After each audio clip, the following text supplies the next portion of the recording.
Bismillahirrahmanirrahim. Alhamdulillahirabbil alamin. Wa afdhalus salati wa atammu taslim ala nabiyyinal amin Muhammadin wa ala alihi wa ashabihi ajma'in.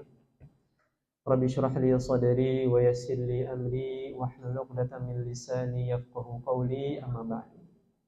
Assalamualaikum warahmatullahi wabarakatuh. Alhamdulillah, sabahal khair. Subhanallah, masyaallah. Alhamdulillahirabbil alamin. Segala puji bagi Allah yang telah mengumpulkan kita semua, telah mempertemukan kita semua dalam keadaan sehat walafiat, tanpa ada kurang sedikit pun, di pagi hari yang cerah dengan wajah-wajah yang cerah. Mudah-mudahan hadirnya kita pada majelis ini, di rumah Allah ini, senantiasa dilimpahi keberkahan oleh Allah Subhanahu wa taala. Dimudahkan urusan kita, dilancarkan urusan kita, dikabulkan segala doa-doa baik kita, dan kelak mudah-mudahan kita dikumpulkan dalam surga Allah Subhanahu wa taala. Amin. Salawat beriringkan salam semoga selalu tercurah limpahkan kepada Nabi Muhammad sallallahu alaihi wasallam beserta para sahabatnya, keluarganya, para sahabatnya, para tabi'in, para tabi'ut tabi'in, hingga kita umatnya, yang mudah-mudahan kelak akan mendapatkan syafaat beliau di akhirat nanti. Amin Allahumma amin. Baik jamaah sekalian yang dirahmati Allah Subhanahu wa taala, alhamdulillah hari ini kembali kita bertemu membahas sebuah tema yang sangat penting, yaitu tadabbur ayat kursi. Sebelum mulai, seperti biasa, kami mengingatkan diri kami pribadi dan juga jamaah sekalian untuk pertama memperbarui niat kita. Hadirnya kita di majelis ini, sama-sama kita perbarui niat kita adalah untuk menuntut ilmu, untuk belajar agama, untuk belajar syariat. Agar hadirnya kita di sini terhitung sebagai pahala menuntut ilmu, yang mana pahalanya adalah seperti berjuang fi sabilillah, di jalan Allah Subhanahu wa taala sampai kita pulang ke rumah kita nanti. Yang kedua adalah karena ini di masjid, ya sama-sama kita berniat untuk iktikaf. Ya, agar 1-2 jam ke depan duduk di sini bernilai pahala iktikaf. Sama-sama dalam hati saya berniat iktikaf pada Allah Subhanahu wa taala.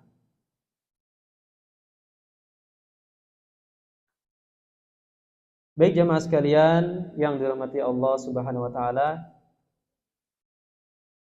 tema kita hari ini adalah tadabbur ayatul kursi. Ya, tadabbur ayatul kursi. Ini bahasa Arabnya Bu ya, ayatul kursi.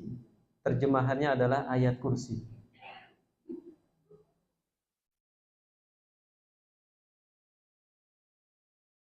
Apa itu ayat kursi? Sering kita mendengar ya ayat kursi, membaca ayat kursi. Tapi kalau kita ditanya oleh orang misalnya, apa itu ayat kursi? Nah, maka jawabannya adalah, singkatnya, ayat kursi adalah ayat ke-255 pada surah Al-Baqarah, tepatnya juz 3 awal. Buat adik-adik yang mungkin sudah hafal juz 3, ini letaknya, atau sebagian jamaah ibu-ibu sudah hafal juz 3, letaknya pada juz 3 awal, ya, masih dalam satu halaman. Nah, ayat ini adalah ayat yang paling agung dalam Al-Quran dan memiliki keutamaan yang banyak. Mengapa agung dan mengapa memiliki keutamaan? Karena dijelaskan di sini bahwa ayat kursi mengandung sifat-sifat Allah Subhanahu wa taala. Membicarakan tentang sifat Allah Subhanahu wa taala. Sudah semestinya ketika kita membicarakan sifat Allah, apalagi di dalamnya ada persoalan tauhid, maka ayat tersebut menjadi ayat yang paling agung di dalam Al-Quran, yang mana dianjurkan membacanya dalam beberapa keadaan. Nanti kita akan sebutkan, Bu, ya, sebagian ya keadaan kita dianjurkan untuk membaca ayat kursi. Ayat kursi ini kalau kita mendengar mungkin identik dengan apa? Dengan ruqyah, betul ya? Kalau ada orang kerasukan, baca ayat kursi. Ya, orang ada kemasukan jin atau sudah mulai agak beda nih rasanya, baca ayat kursi. Tapi ternyata ayat kursi tidak hanya dibaca saat itu saja. Ya, ada beberapa keadaan yang kita dianjurkan untuk membaca ayat kursi.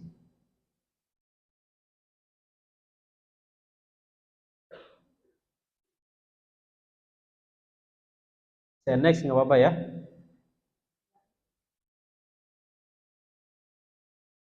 Tadi kita sebutkan di awal bahwa ayat kursi memiliki banyak sekali keutamaan. Ya, kalau kita telaah dari kitab-kitab yang ada, kitab-kitab tafsir yang ada, banyak sekali fadilah ya, keutamaan membaca ayat kursi. Dari mulai hadisnya sahih sampai ada yang hasan, bahkan sampai ada yang hadisnya itu gharib. Ya, gharib itu bisa sahih, bisa dhaif. Sebagian bahkan ada cerita palsunya. Nah, jadi Masya Allah ya. Jadi saking ayat kursi memiliki keutamaan, dalil yang bertingkat-tingkat tadi menjelaskan fadilah atau keutamaan ayat kursi. Yang pertama adalah jelas bahwa ayat kursi adalah ayat yang paling agung dalam Al-Quran. Hadis Ubay bin Ka'ab radhiyallahu anhu, ya, beliau ditanya oleh Rasulullah sallallahu alaihi wasallam, "Wahai Abu Munzir, tahukah engkau sebuah ayat dalam Al-Quran yang paling agung?"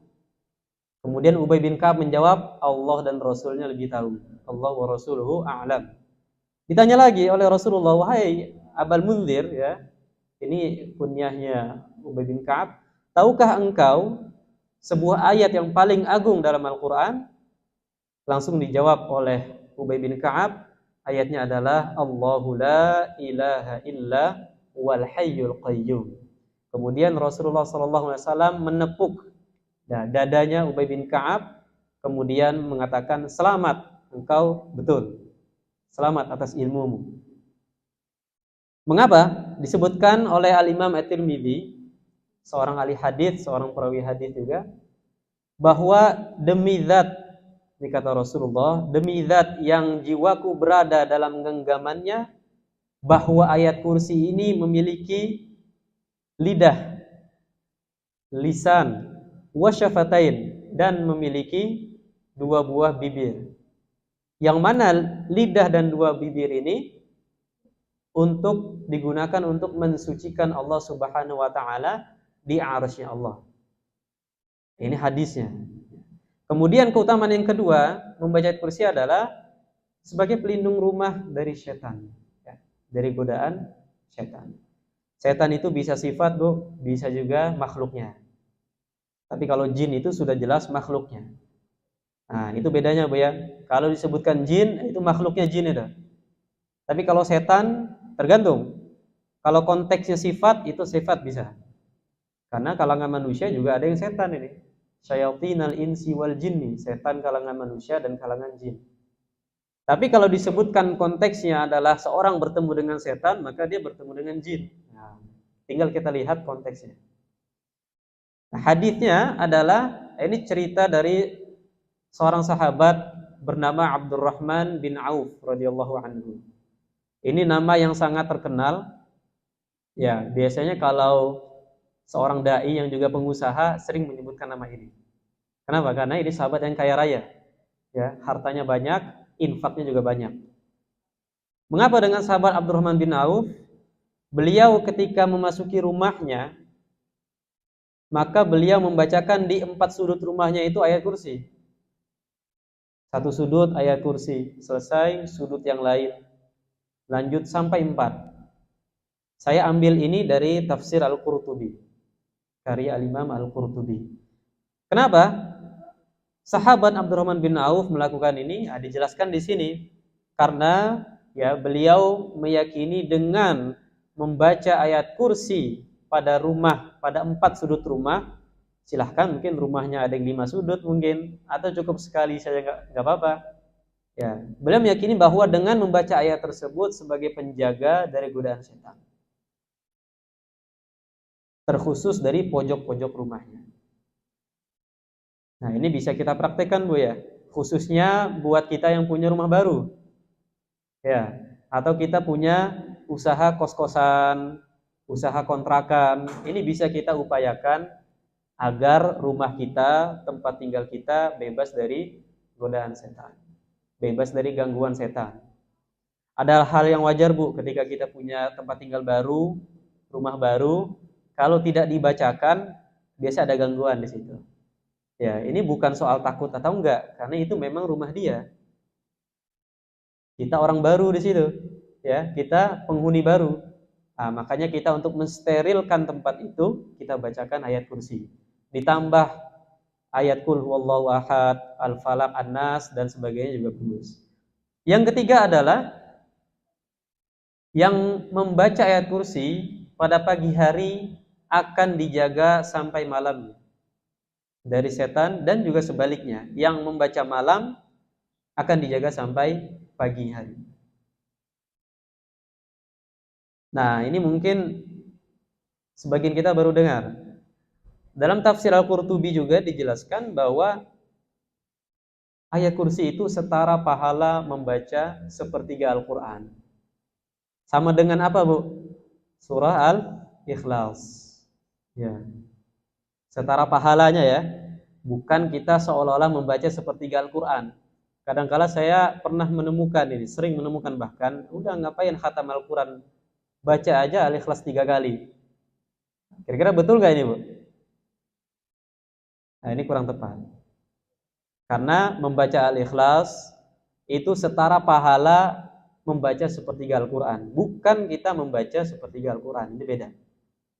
Ada hadis juga yang lain, ya, hadis yang lain bahwa umroh di bulan Ramadan setara dengan haji. Itu bunyinya seperti itu, Bu. Bunyinya, makanya sekarang banyak ya yang orang travel itu ya paket umroh Ramadan 1 bulan full. Itikaf bahkan sama Idul Fitrinya.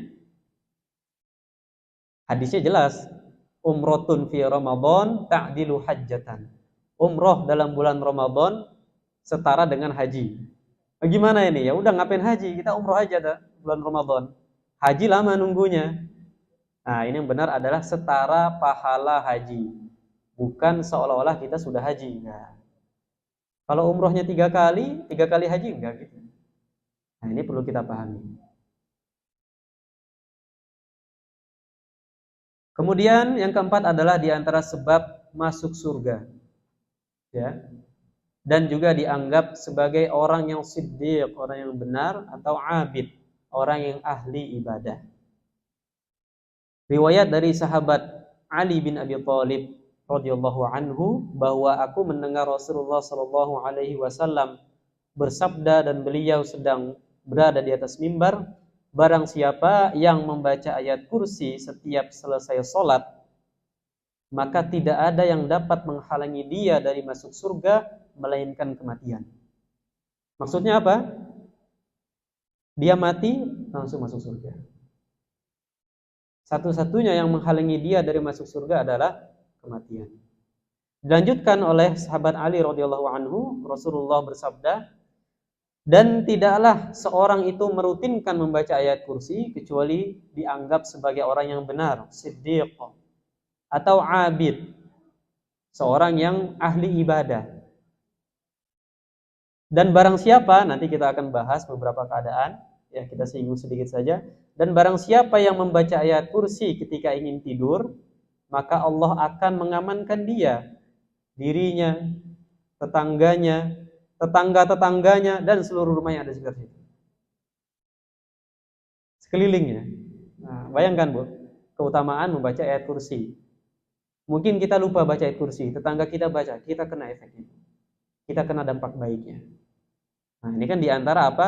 Hak tetangga atas tetangga yang lain, itu berbuat baik. Di antara berbuat baik adalah seperti ini. Mungkin kita tidak mampu secara materi, tapi kita mampu untuk memberikan keberkahan ke rumah dia, ya, mengamankan rumah dia dengan wasilah atau perantara membaca ayat kursi. Jadi Masya Allah ya, begitulah kaum muslimin dahulu, mereka kuat, ya, mereka bisa menguasai dunia dengan hal-hal kecil seperti ini. Kemudian menimbang banyak sekali keutamaan dalam membaca ayat Al-Kursi, maka sebagai seorang mukmin, sebagai seorang muslim, sudah seyogyanya untuk membiasakan diri membaca ayat Al-Kursi. Boleh sebut ayat kursi, boleh. Kapanpun dan dimanapun. Terutama dalam beberapa keadaan yang disebutkan dalam hadis dan juga riwayat tersebut.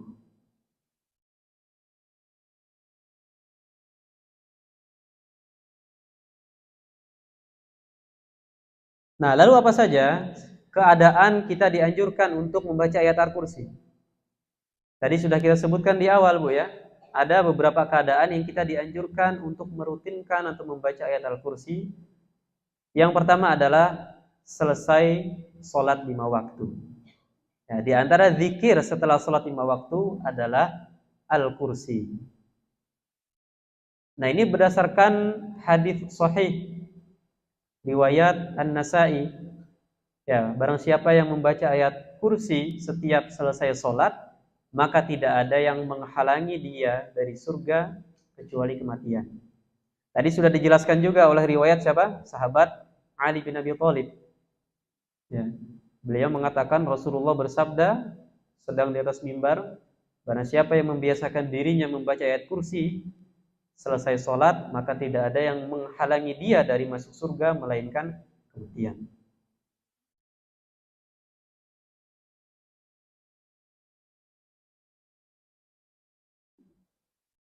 Saya sebutkan di antara keutamaan ayat kursi juga, mengapa sampai dianjurkan kita membaca dalam beberapa keadaan. Jadi Bu, ayat kursi ini turun pada malam hari. Ketika ayat ini turun, apa yang terjadi? Yang terjadi adalah, saya ambil riwayat dari Muhammad bin Al-Hanafiyah. Siapa itu? Itu adalah anak daripada sahabat Ali bin Abi Thalib. Kenapa? Karena ibunya dari Bani Hanifah, maka disebut Muhammad bin Al-Hanafiyah. Ketika ayat kursi ini turun, maka seluruh berhala yang ada di muka bumi ini jatuh semuanya. Kharra kullu sanam. Kemudian seluruh raja yang ada di dunia ini semuanya jatuh. Semuanya tersungkur. Jatuh juga mahkota-mahkota dari kepala mereka.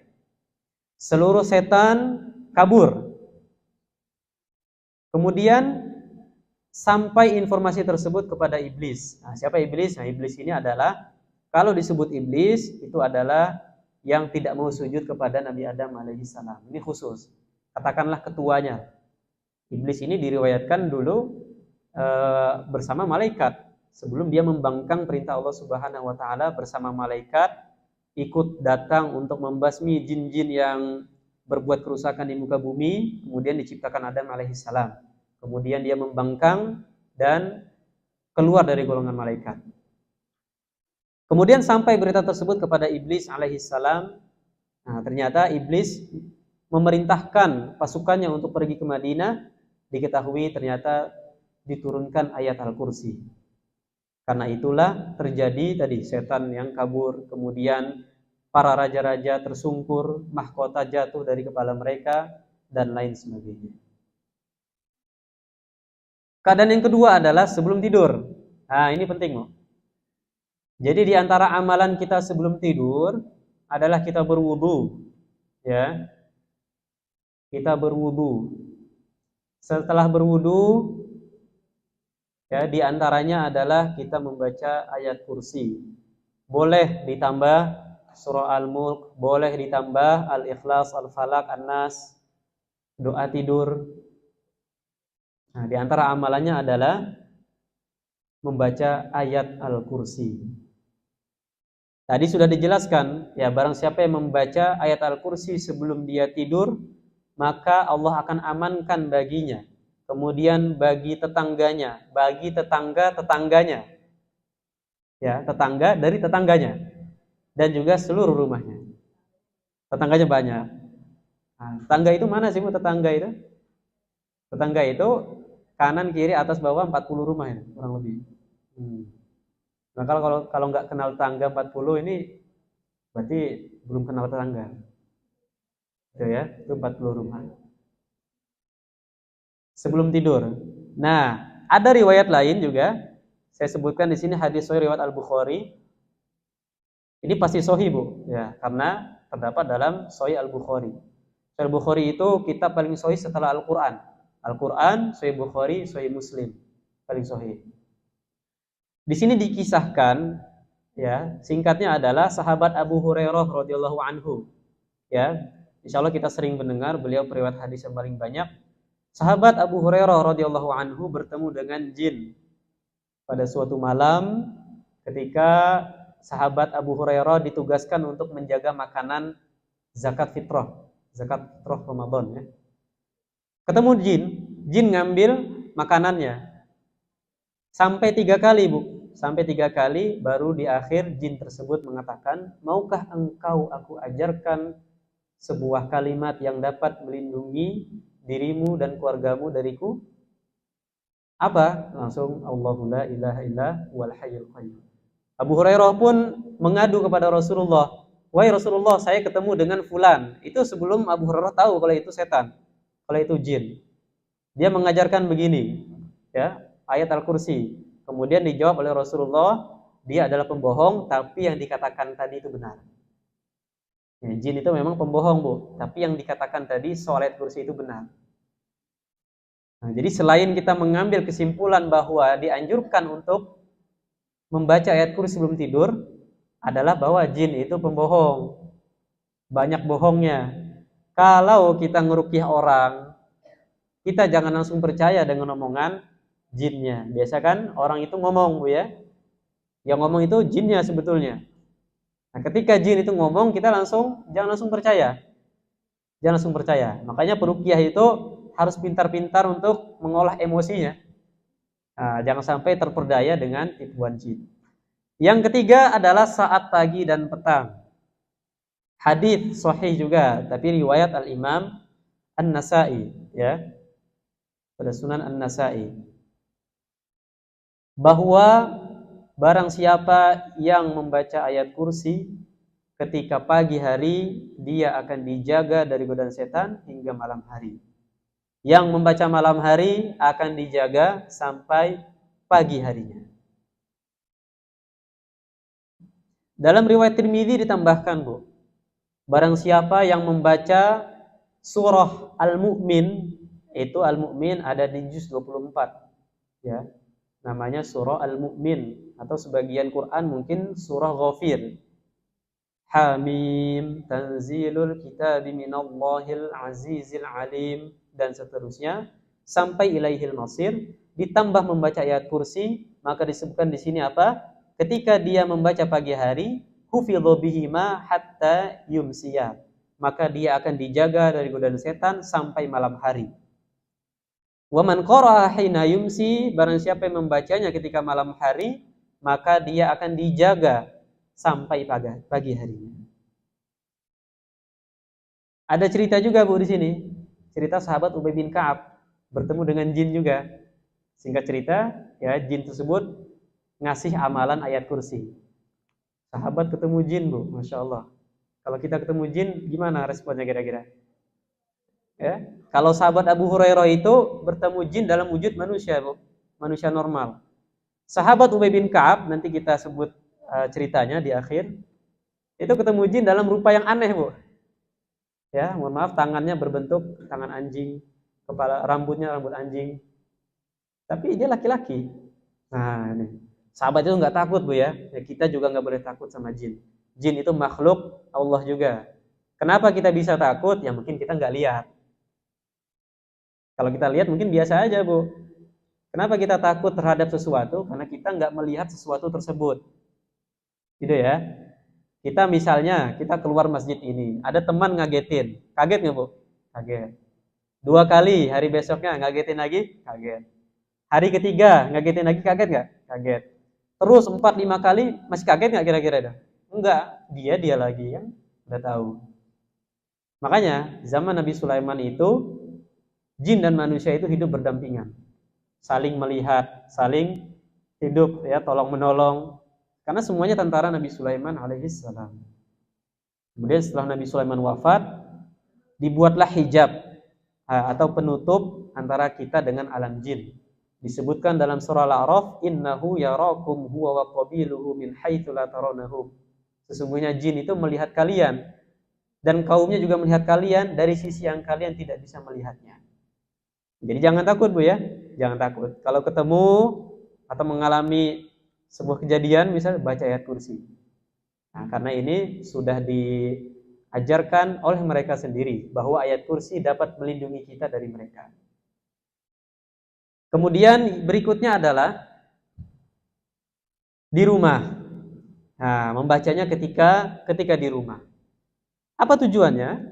Tujuannya adalah untuk melindungi rumah, melindungi harta kita, melindungi anak-anak kita, keluarga kita dari gangguan setan.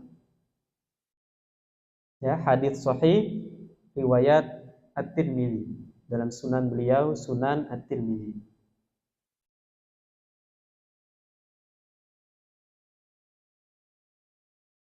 Nah, ini ada kisah juga Bu. Masya Allah, ini sahabat Abu Ayyub Al-Ansari. Beliau ketemu juga dengan jin. Nah, tapi bahasanya bukan jin Bu, hantu. Dalam hadis itu disebutkan hantu, al-ghul. Diajarkan oleh hantu ini sebuah ayat, yaitu ayat kursi. Apa kata hantunya itu? Fala yuqarribuka syaiton wala ghairuhu. Kalau kamu baca ayat kursi ini di rumah, maka setan tidak akan mendekatimu. Abu Ayyub pun datang kepada Rasulullah mengadu. Ini hantu bilang gini, wahai Rasulullah, benar nggak benar? Ya, sesantai itu ya menghadapi jin, makhluk halus. Kemudian di Musnad Ad-Darimi, ya, dikisahkan di sini ada seorang sahabat Rasulullah SAW, tidak disebutkan namanya, tapi sebagian ulama menyebutkan bahwa itu adalah sahabat Umar radhiyallahu anhu. Umar dengan jin ini bergulat Bu, berantem lah, bergulat, sampai akhirnya Umar pun menang dan jin itu didorong sampai terjatuh. Kemudian sahabat ini ya mengatakan kepada jin, alangkah kecil dirimu, ya, kedua lenganmu bagaikan dua lengan anjing. Apakah kalian bangsa jin juga seperti itu rupanya? Kemudian jin tersebut yang sudah dijatuhkan oleh Umar tadi, yang sudah terjatuh, mengatakan apa? Tidak, saya termasuk orang yang paling bagus di antara mereka. Penampilan saya termasuk penampilan yang normal. Berarti kan sisanya apa? Mungkin ada yang lebih jelek lagi. Kemudian jin tersebut menawarkan, maukah engkau aku ajarkan sesuatu yang dapat memberimu manfaat? Allamtuka syai'an yanfa'uka. Umar pun atau sahabat Rasulullah SAW ini menjawab iya. Kemudian jin tersebut mengatakan, maka engkau bacalah ayat Al-Kursi, Allahu la ilaha illa huwal hayyul qayyum. Tidaklah engkau membacanya di rumah, melainkan setan-setan, jin-jin akan kabur dari rumah tersebut seperti apa? Disebutkan di sini kakhobajil himar. Dia kabur seperti anginnya keledai. Kalau keledai itu lari Bu, ya, ada sisa anginnya, maka seperti itu juga jin kabur ketika kita membacakan ayat kursi di rumah kita. Dan kalau kita membacanya malam hari, la yadkhuluhu hatta yusbih, maka jin tersebut tidak akan masuk sampai pagi harinya. Pagi hari baca lagi Bu, sampai malam harinya, gitu terus. Insya Allah keluarga kita akan terjaga dari godaan setan. Berikutnya adalah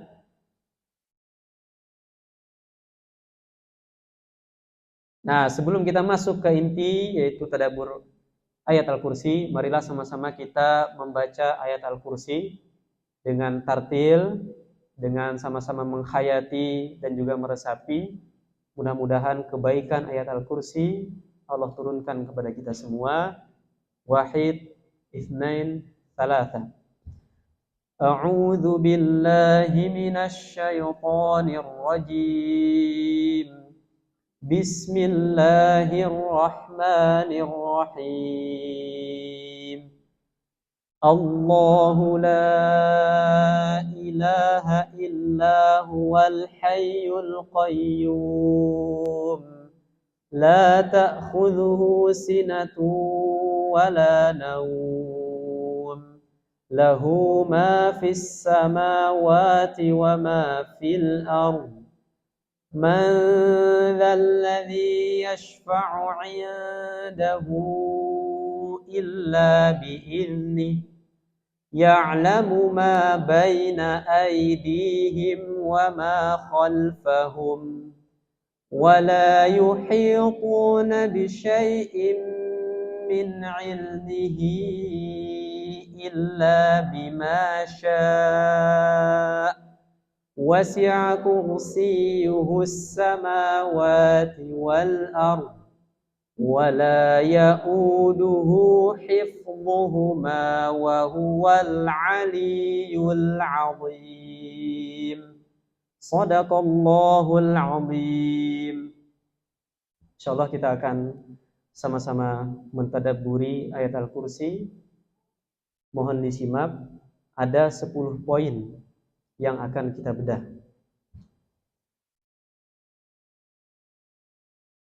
Allahu la ilaha illahu. Dialah Allah, tiada Tuhan selain Dia.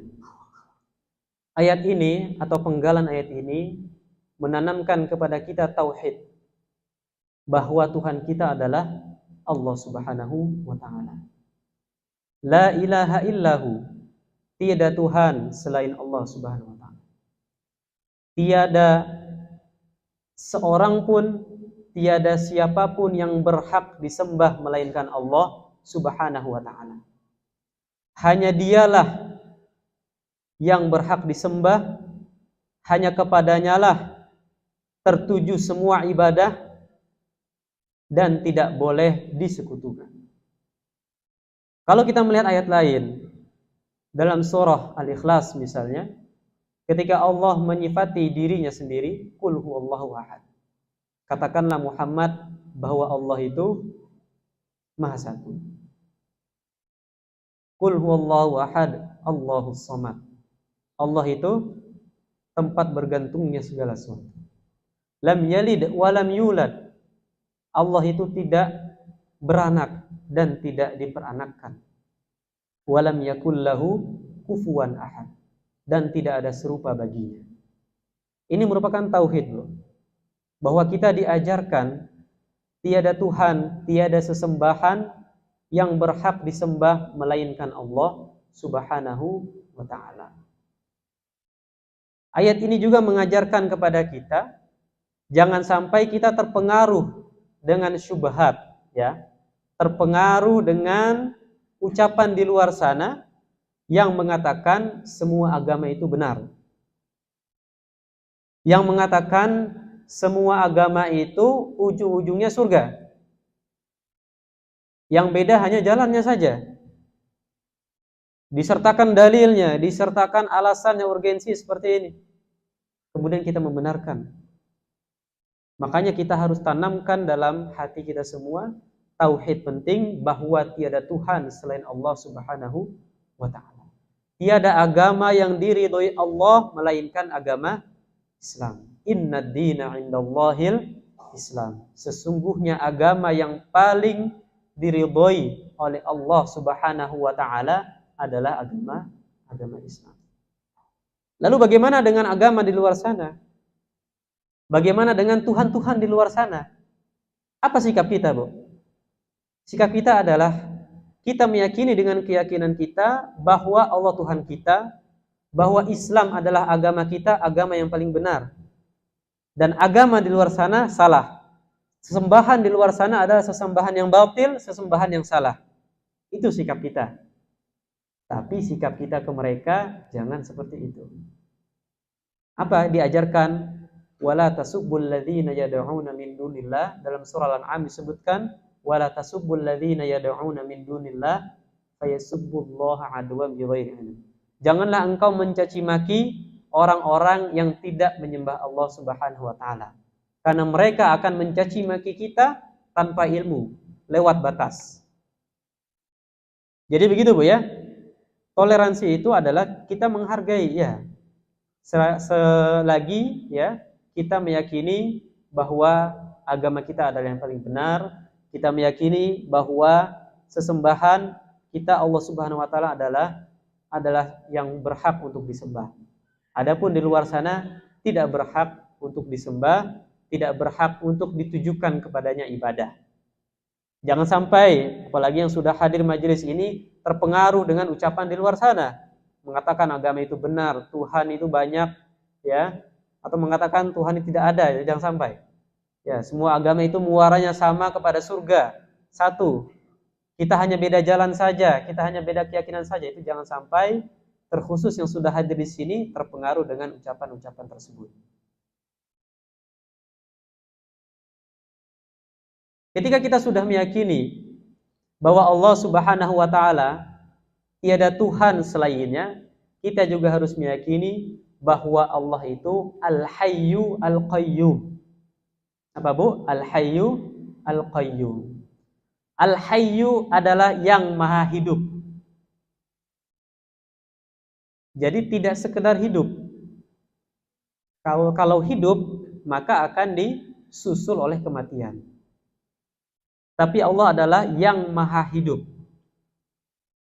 Lagi terus menerus mengurus makhluknya. Ini diantara Asmaul Husna.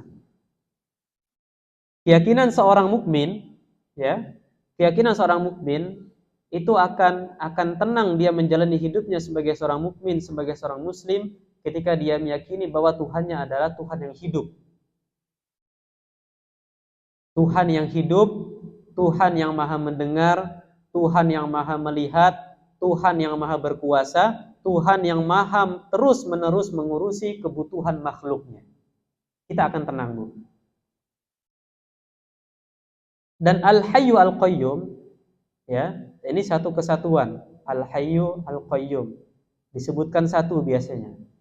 Dikisahkan di sini, diriwayatkan bahwa ketika Nabi Isa alaihissalam mendapatkan mukjizat, apa Bu? Mukjizat Nabi Isa di antaranya adalah menghidupkan orang mati, ya. Ketika sebelum menghidupkan orang mati, beliau menyebut apa? Ya Hayyu Ya Qayyum. Kemudian diriwayatkan juga bahwa ada seorang yang soleh, ya. Ceritanya ada di Al-Qur'an, Bu, di surah An-Naml. Cerita Nabi Sulaiman alaihissalam ketika Nabi Sulaiman meminta siapa yang bisa mendatangkan istana Ratu Bilqis atau Balqis? Bilqis, ya. Ratu Bilqis dari Yaman ke Palestina. Siapa yang dapat mendatangkan singgasana atau istana Ratu Bilqis? Kemudian dijawab oleh siapa? Awalnya oleh jin Ifrit. Aku dapat mendatangkan singgasana tersebut, ya, dalam waktu engkau berdiri sudah datang itu istananya. Sampai engkau berdiri langsung datang istananya. Kemudian apa? Kemudian dijawab oleh seorang yang soleh, dikatakan seorang yang ahli ilmu. Aku dapat mendatangkan dalam sekejap mata. Masya Allah. Dikisahkan juga di sini, namanya adalah Asaf bin Barkhiyah. Bahasa Arabnya Asaf, ya. Kalau terjemahan apa? Tentu ini bukan nama Arab, ya. Mungkin Asep, saya nggak yakin juga. Asaf, ya, Asaf. Asaf bin Barkhiyah ketika memindahkan singgasana Ratu Bilqis dari Yaman ke Palestina, beliau mengucapkan apa? Ya Hayyu Ya Qayyum, kemudian berdoa. Ini karomah, Bu, ya. Karomah ini. Karomah itu untuk para wali. Dan karomah itu nggak bisa dipelajari, Bu, ya. Nggak ada istilah kita belajar karomah, itu nggak ada. Makanya kalau Ibu lihat di televisi, siapapun itu, karomah bisa dipelajari, bisa didapatkan dengan ini dan itu, nah itu nggak benar. Karomah itu spontanitas, Bu. Ya, kekhususan, keistimewaan yang diberikan Allah Subhanahu wa taala kepada hambanya yang soleh. Itu karomah, Bu. Dan karomah itu macam-macam bentuknya, ya.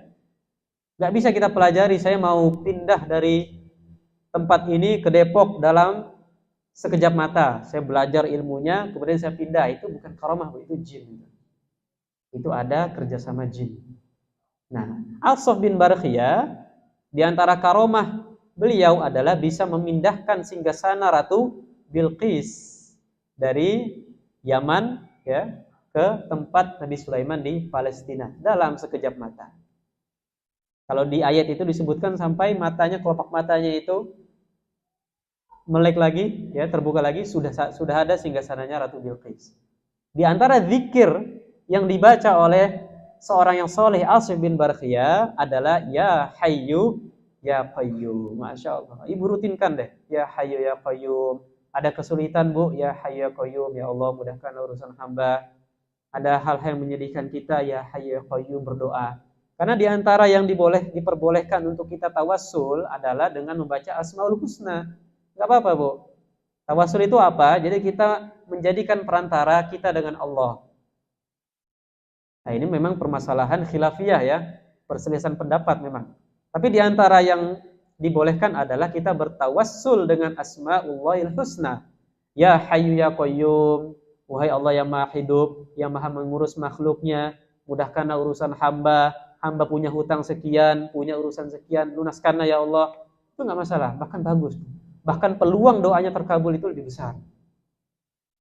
Atau dengan Asmaul Husna yang lain, Ya Razzaq, wahai pemberi rizki, ya, dan lain sebagainya, sesuaikan dengan hajat kita. Berikutnya adalah la ta'khudhuhu sinatu wala naum. Ketika kita sudah meyakini bahwa Allah itu Maha Hidup, Allah itu Maha mengurusi kebutuhan makhluknya, terus-menerus mengurusi kebutuhan makhluknya, yang semakin menambah ketenangan kita adalah la ta'khudhuhu sinatun wala naum. Allah itu tidak ngantuk apalagi tidur. Nah, ini penting ya. Jadi Allah itu tidak pernah lelah. Disebutkan dalam tafsir itu Allah tidak pernah bosan. Tidak pernah lelah, tidak pernah bosan mengurusi kebutuhan makhluknya. Kita mungkin diberi amanah untuk ngurusin orang, ya, untuk mengelola sebuah organisasi. Di dalamnya ada kebutuhan setiap orang. Tentu kita akan mudah lelah, kita akan bosan, butuh namanya refreshing, ya, rihlah lah dan sebagainya. Tapi Allah itu tidak seperti itu. Allah tidak pernah ngantuk. Ya, sinatun itu disebutkan, sinatun itu adalah angin yang menghinggapi mata. Ya, itu namanya ngantuk. Tapi kalau anginnya ini sudah sampai hati, itu namanya naum. Naum itu adalah tidur. Ya, begitu Bu ya. Kalau pengertian tidur lebih dalam lagi, tidur itu adalah jadi uap dari perut kita itu naik terus sampai ke otak. Nah, disitulah terjadinya tidur. Makanya orang yang banyak makan mudah ngantuk. Orang yang banyak makan mudah ngantuk. Jadi gimana biar gak mudah ngantuk, Bu? Ya, makannya diatur. Jangan kebanyakan, jangan terlalu sedikit juga, agar tidak mudah ngantuk. Jadi Allah itu tidak ngantuk dan juga tidak tidur.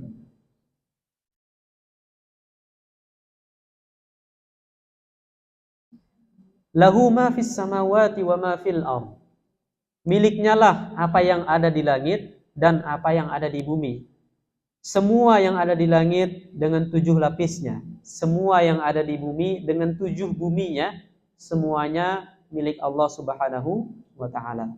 Semua dalam kendali Allah Subhanahu wa taala. Semua dalam kuasa Allah Subhanahu wa taala. Kita sempat membahas surah Al-Mulk ya, insyaallah masih ingat bagaimana kuasa Allah di situ. Tabarakalladzi biyadihil mulku wa huwa ala kulli syai'in qadir. Bagaimana ya Maha Suci Allah yang dalam genggamannya, dalam kuasanya itu seluruh kuasa, seluruh kerajaan.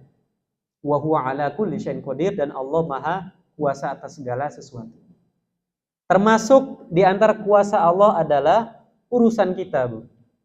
Termasuk di antara milik Allah adalah apa? Urusan kita, kebutuhan kita. Nah, ini menguatkan apa? Ini menguatkan ayat sebelumnya, bahwa Allah tidak pernah bosan, Allah tidak pernah ngantuk, Allah maha terus-menerus mengurusi kebutuhan hambanya. Kalau kita sudah meyakini ayat ini, Bu, lahu ma fis samawati wa ma fil ard. Milik Allah lah segala apa yang ada di langit dan ada yang di bumi. Kalau kita meyakini ini, maka hidup kita akan tenang. Mengapa? Karena ketika terjadi sesuatu yang mengenakan kita, terjadi sesuatu yang membuat kita senang, maka kita akan bersyukur.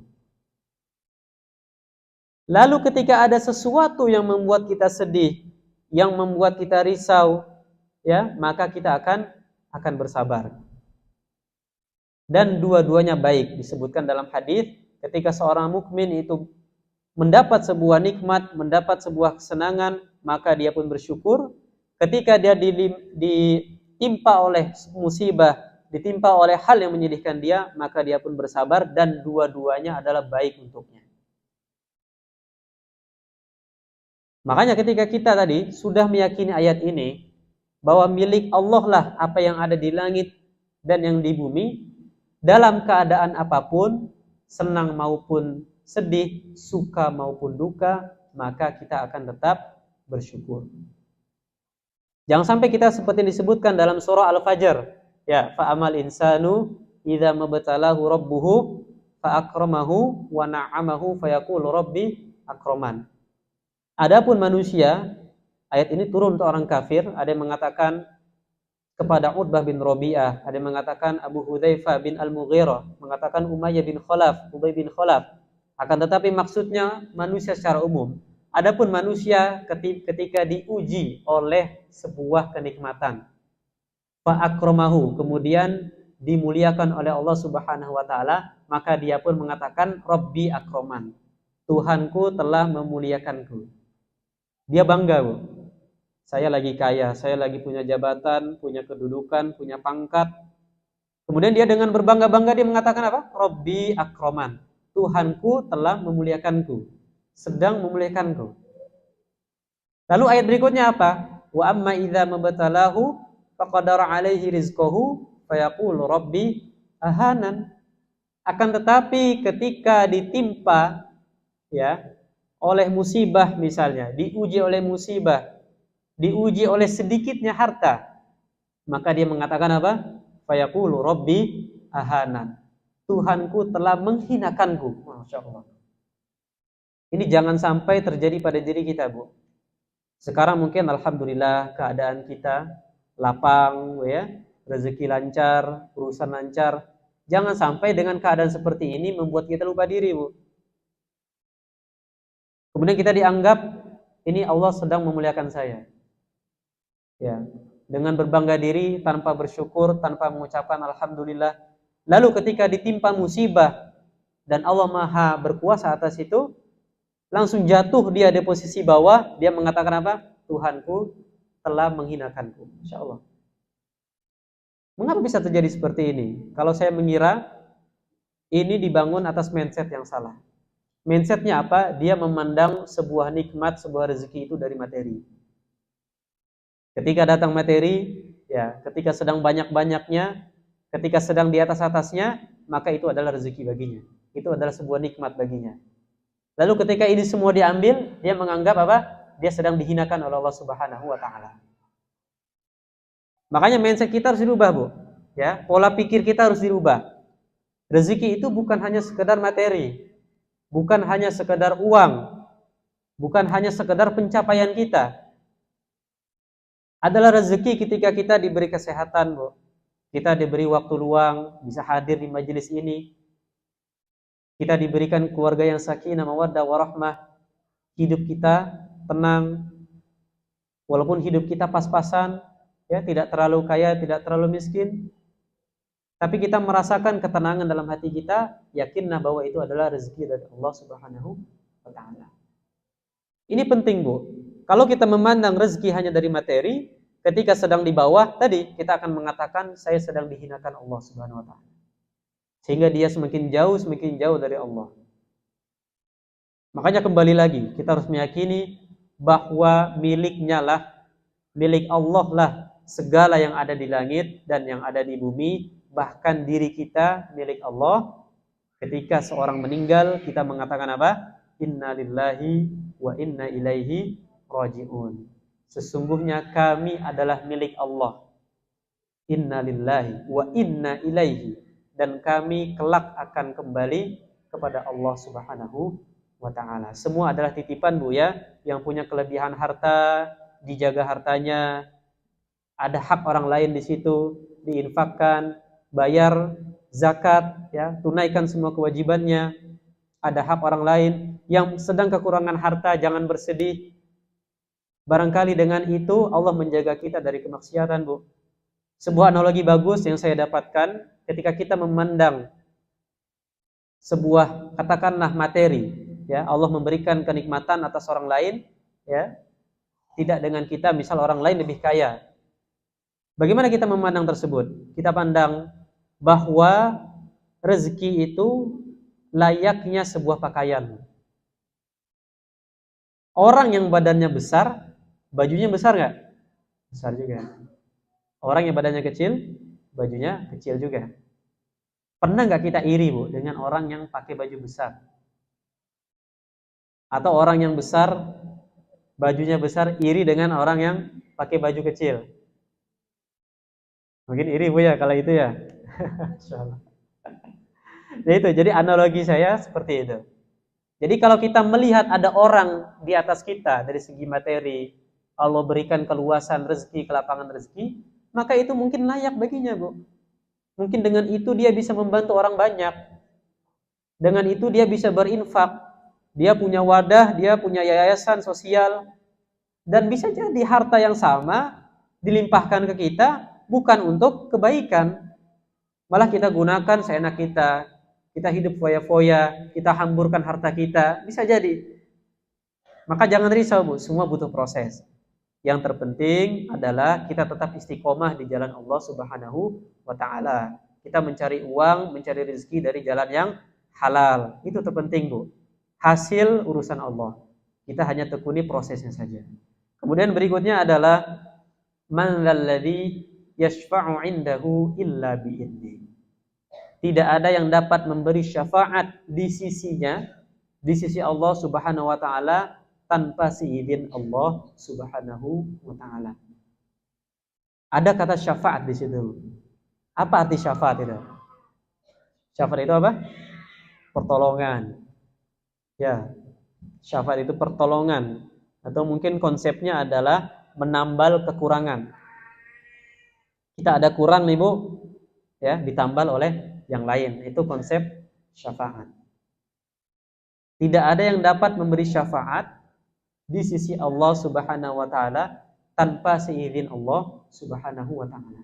Saya kasih gambaran, syafaat itu ada dua, Bu. Ya. Ada syafaat akhirat, ada syafaat dunia. Syafaat akhirat itu terbagi dua lagi. Ada syafaat yang khusus Nabi Muhammad SAW. Ada syafaat selain Nabi Muhammad SAW. Orang soleh, para nabi-nabi selain Nabi Muhammad bisa memberikan syafaat. Ya, khusus Nabi Muhammad SAW.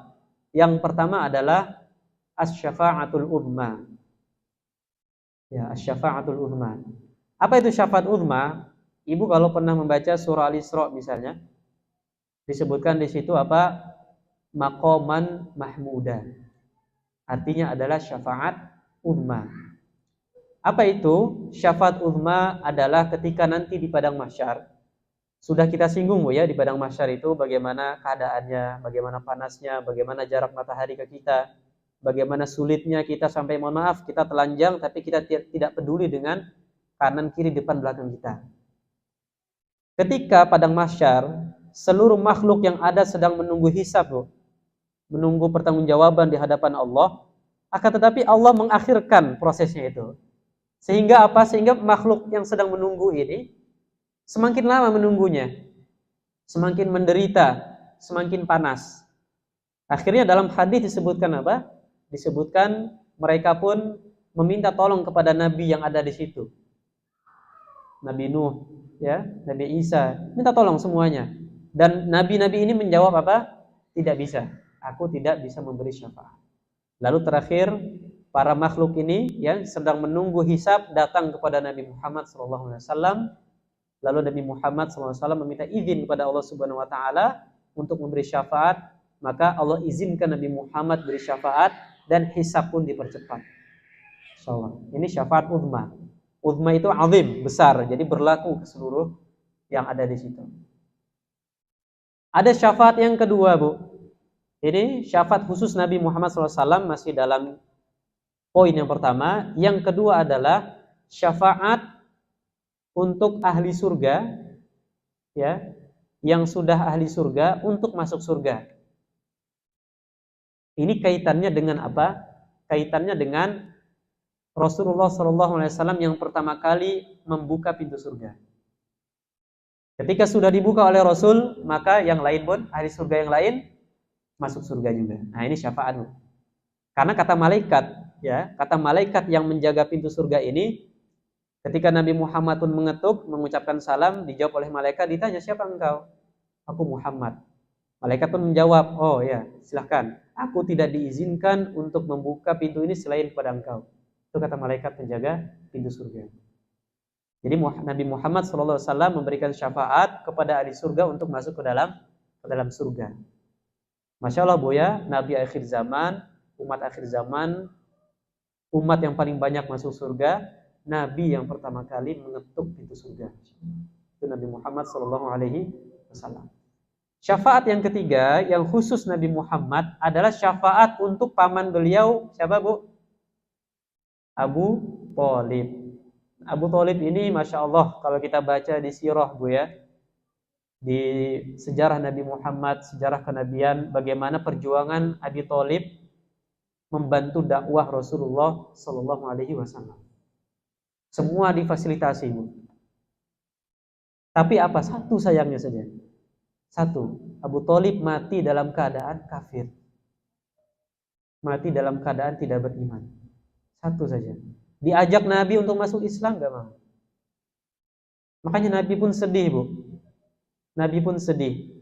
Turun ayat Al-Quran apa? Al-Qasas, surat Al-Qasas, innaka la tahdi man ahbabta, walakinnallaha yahdi man yasha. Sesungguhnya engkau Nabi Muhammad tidak bisa memberi hidayah kepada orang yang engkau cintai. Akan tetapi Allah memberikan hidayah kepada siapa yang Dia kehendaki. Masya Allah, pamannya tidak bisa masuk Islam. Nabi sedih, Bu.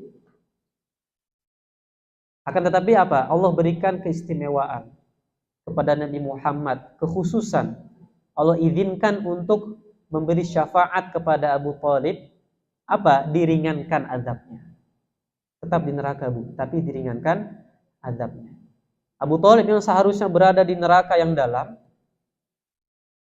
tapi diringankan azabnya sampai apa? Disebutkan hanya sebatas telapak kaki saja atau sebatas mata kaki saja, yang dengan itu otaknya mendidih. Itu azab paling ringan, Bu. Sampai-sampai ahli neraka, ahlun nar ya, mengira itu adalah azab yang paling berat saat itu.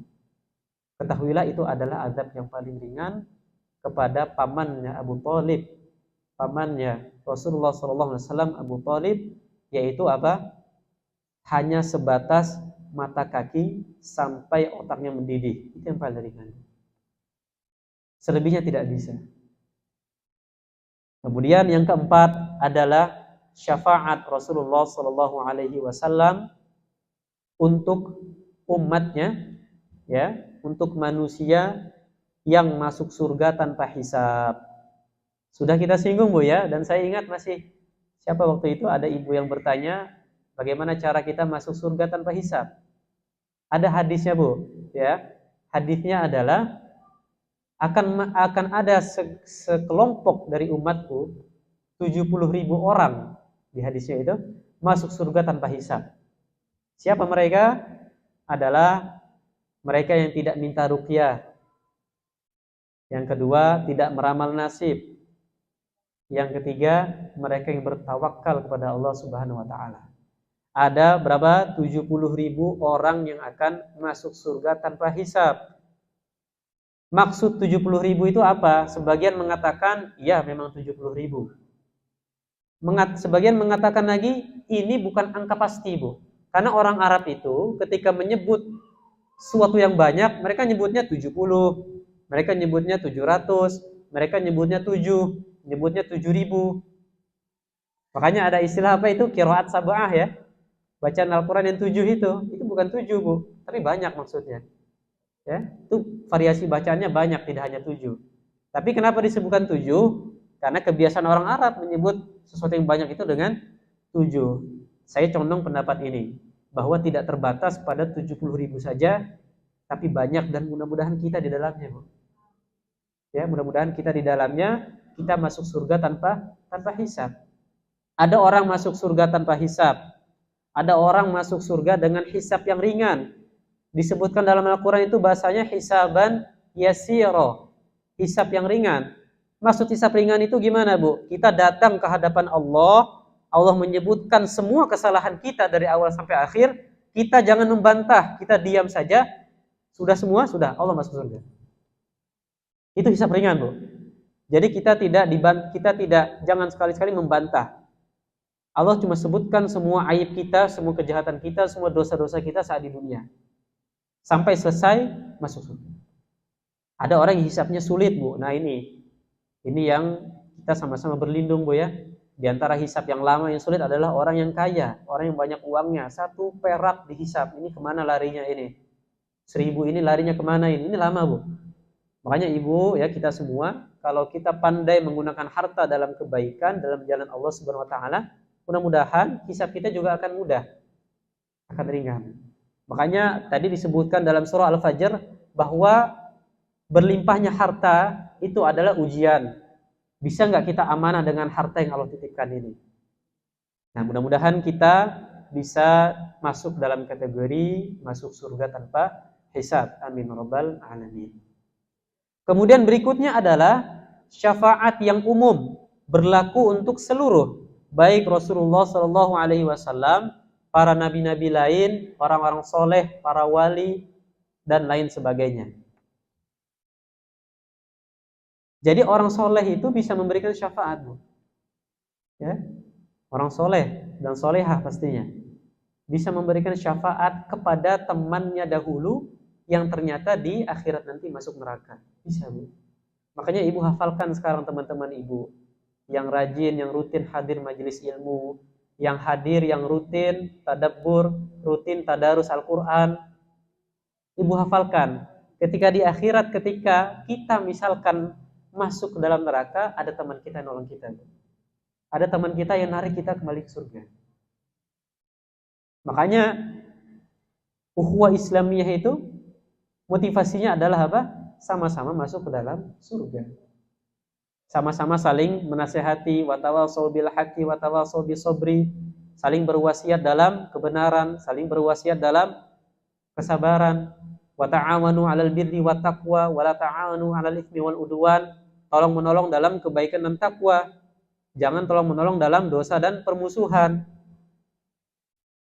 Ada teman salah diingatkan, bukan dibantu.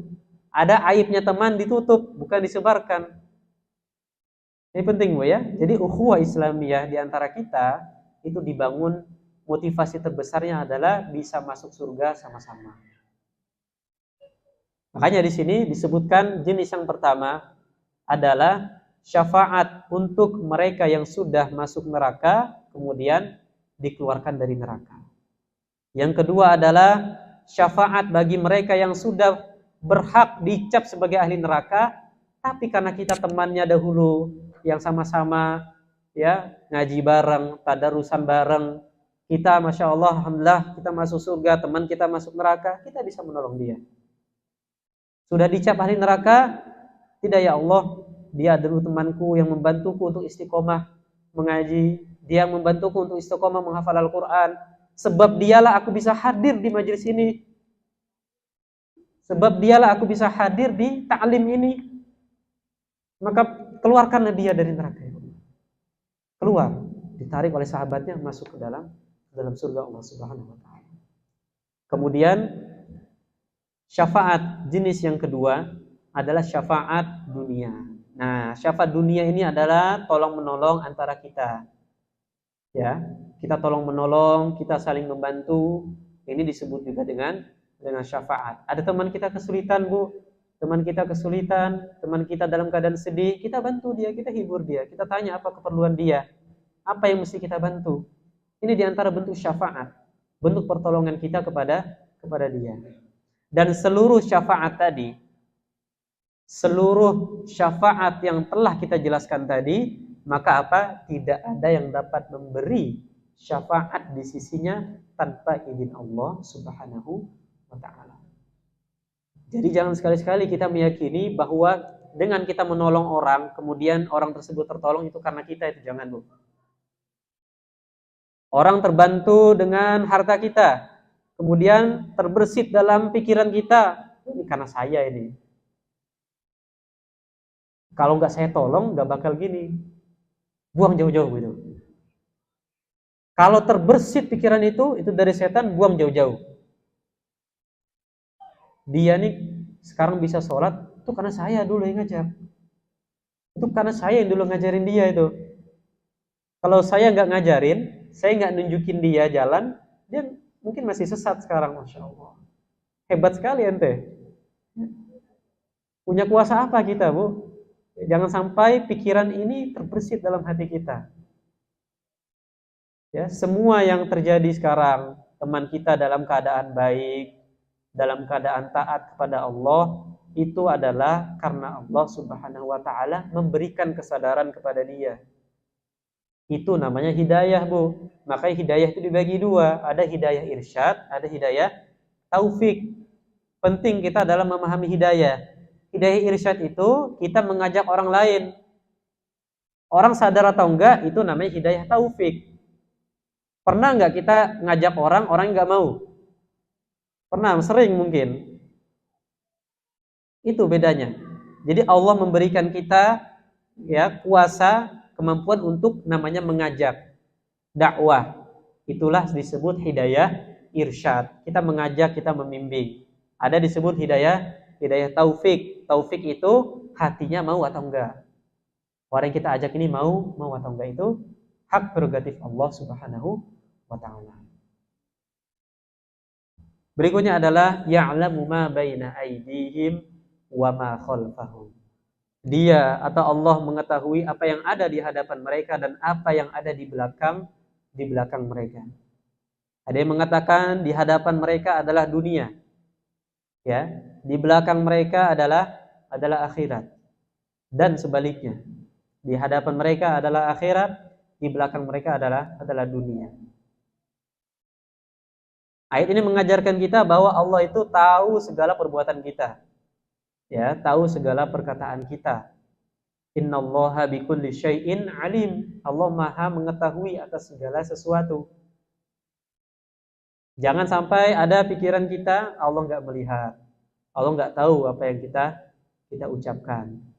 Ada perkumpulan rahasia nih, ya, ngobrol rahasia, merencanakan yang buruk-buruk. Kemudian dia lupa bahwa Allah Maha melihat. Dia lupa bahwa Allah Maha mengetahui isi pembicaraan mereka.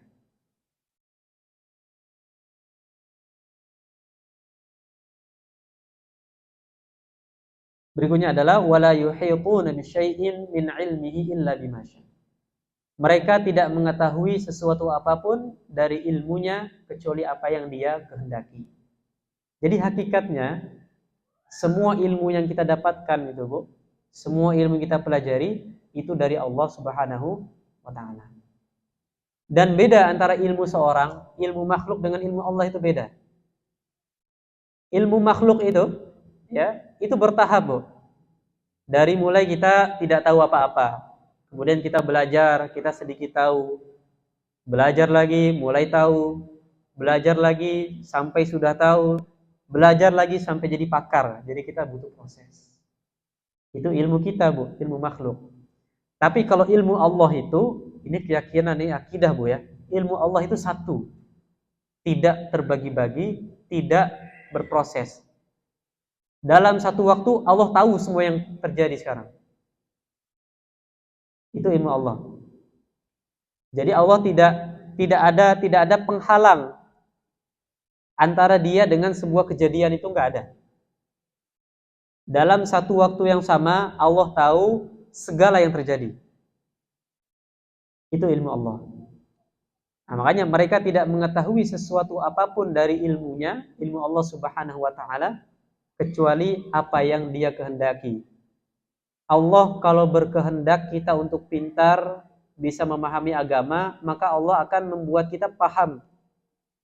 Tapi sebaliknya, Allah tidak berkehendak, belum berkehendak, maka kita nggak paham-paham, Bu.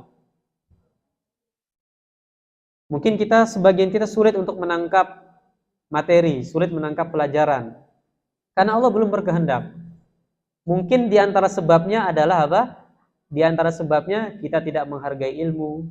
Mungkin adab majelis kita kurang, sehingga ilmu yang disampaikan tidak masuk. Tapi ketahuilah, semua itu butuh proses, dan setiap ilmu yang sudah kita dapatkan, semuanya atas izin dan kehendak Allah Subhanahu wa ta'ala. Berikutnya adalah wasi'a kursiyyuhus samawati wal ardh.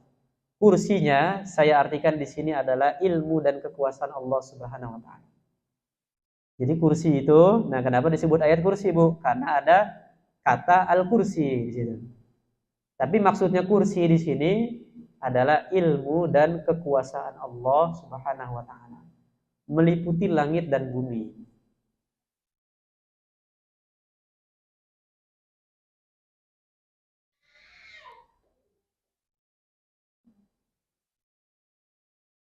Kursi bisa bermakna ilmu dan kekuasaan, bisa juga bermakna fisik, bisa juga. Tapi kita tidak tahu bentuk kursi itu sendiri. Nah, disebutkan dalam sebuah riwayat di sini, ya, bahwa jarak antara dua langit, antara satu langit dengan langit yang lain itu masih radul khumsmi'ati am, adalah jarak 500 tahun. Berapa kilometer, Bu? 500 tahun ini. Jarak 500 tahun jaraknya. Kemudian antara langit ketujuh dan kursi, ya, itu jaraknya 500 tahun juga. Dari kursi sampai arsy-Nya Allah itu jaraknya 500 tahun juga. Kita pahami di sini bahwa kursi yang dimaksud dalam sini adalah ilmu dan kekuasaan Allah Subhanahu wa ta'ala. Sehingga kita tidak meyakini bahwa Allah itu berbentuk fisik seperti manusia, tidak. Ya, naudzubillah, tsumma naudzubillah. Bahwa kekuasaan, ilmu dan kekuasaan Allah meliputi langit dan bumi. Tadi sudah kita jelaskan, Bu, bahwa ilmu Allah itu satu, tidak terbagi-bagi. Dalam satu waktu Allah bisa mengetahui semua apa yang sedang terjadi. Itu ilmu Allah Subhanahu wa ta'ala. Beda dengan kita makhluknya. Kita butuh proses, kita butuh belajar. Mendapat ilmu, naik tingkat terus. Sudah jadi pakar pun masih ada ilmu yang belum kita tahu. Itu manusia. Sedangkan Allah, kursinya, ilmu dan kekuasaannya meliputi langit dan juga bumi. Wala ya'uduhu hifdhuhuma, dan dia Allah tidak merasa berat memelihara keduanya, memelihara langit dan bumi. Allah tidak pernah merasa berat, Bu, mengatur alam semesta ini, 7 langit dengan 7 buminya. Ya, itu Allah tidak pernah merasa berat, tidak pernah merasa keberatan, tidak pernah mengeluh, tidak pernah merasa bosan. Semua Allah kerjakan, semua Allah lakukan, bahkan tanpa bantuan siapapun. Kenapa Allah butuh malaikat untuk penyampai wahyu, Bu? Kenapa Allah butuh malaikat untuk menurunkan hujan misalnya?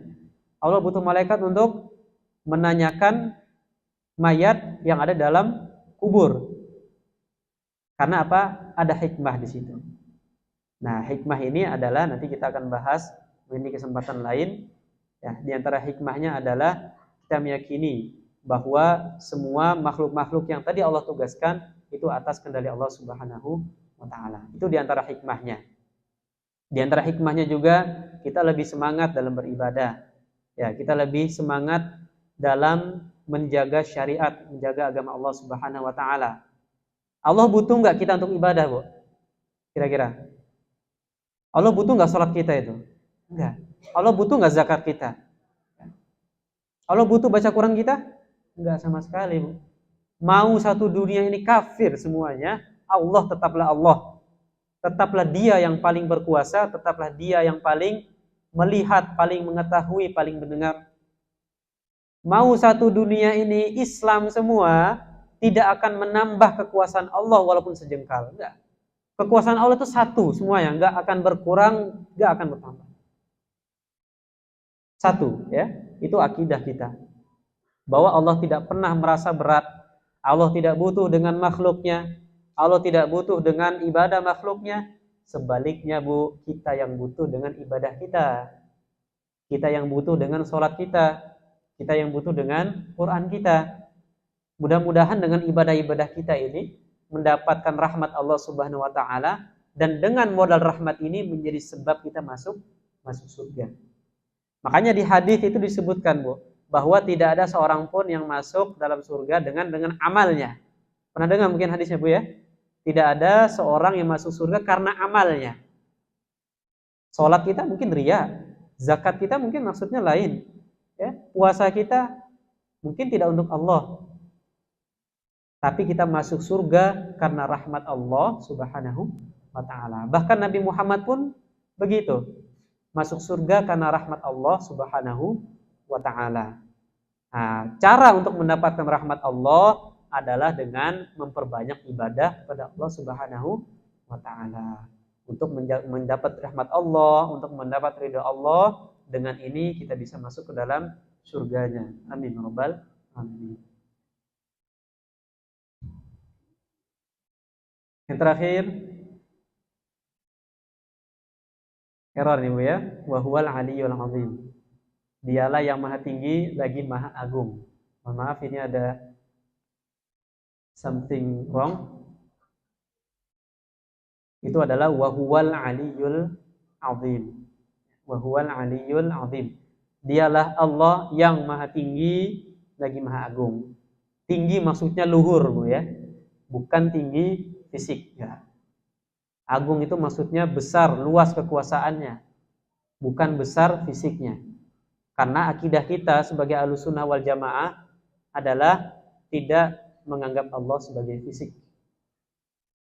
Jadi Allah itu adalah zat, bukan fisik. Allah terbebas dari arah, ya. Allah terbebas dari ruang, Allah bebas dari waktu. Itu akidah kita sebagai Ahlussunnah wal Jamaah.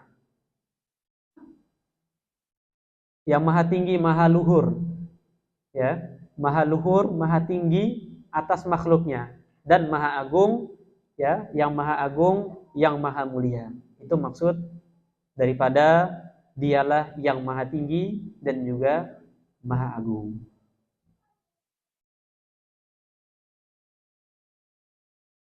Berikutnya adalah satu materi lagi, insyaallah. Nah, ini penting. Hukum mengamalkan bacaan tertentu di waktu tertentu dengan bilangan tertentu. Boleh nggak kira-kira? Nah, ini yang akan kita bahas. Kita misalnya, Bu, baca ayat Al-Kursi pagi 3 kali. Kita aja yang bikin. Boleh nggak kira-kira? Ini jawabannya. Jawabannya adalah hukumnya boleh. Ya, kita inisiatif sendiri, Bu. Malam-malam nih, saya mau baca ayat Kursi 7 kali. Tanpa meyakini itu hadis, tanpa meyakini ada keutamaan tertentu. Kenapa baca 7 kali? Ya daripada nggak ngapa-ngapain, mending baca 7 kali. Boleh nggak hukumnya? Boleh. Apa dalilnya? Pertama adalah perintah memperbanyak zikir dalam surah Al-Ahzab. Ya ayyuhalladzina amanu dzkurullaha dzikran katsira. Wahai orang beriman, berzikirlah kepada Allah dengan banyak, dzikran katsira, zikir yang banyak. Banyak ini dibatasi nggak, Bu? 3, 5 enggak. Ibu mau zikir la ilaha illallah, la ilaha illallah 100 kali boleh? Boleh. Nanti ada yang nyinyir, kenapa enggak 200 kali? Ya kebanyakan 200 kali. Atau saya mau setiap malam Jumat baca surah apa?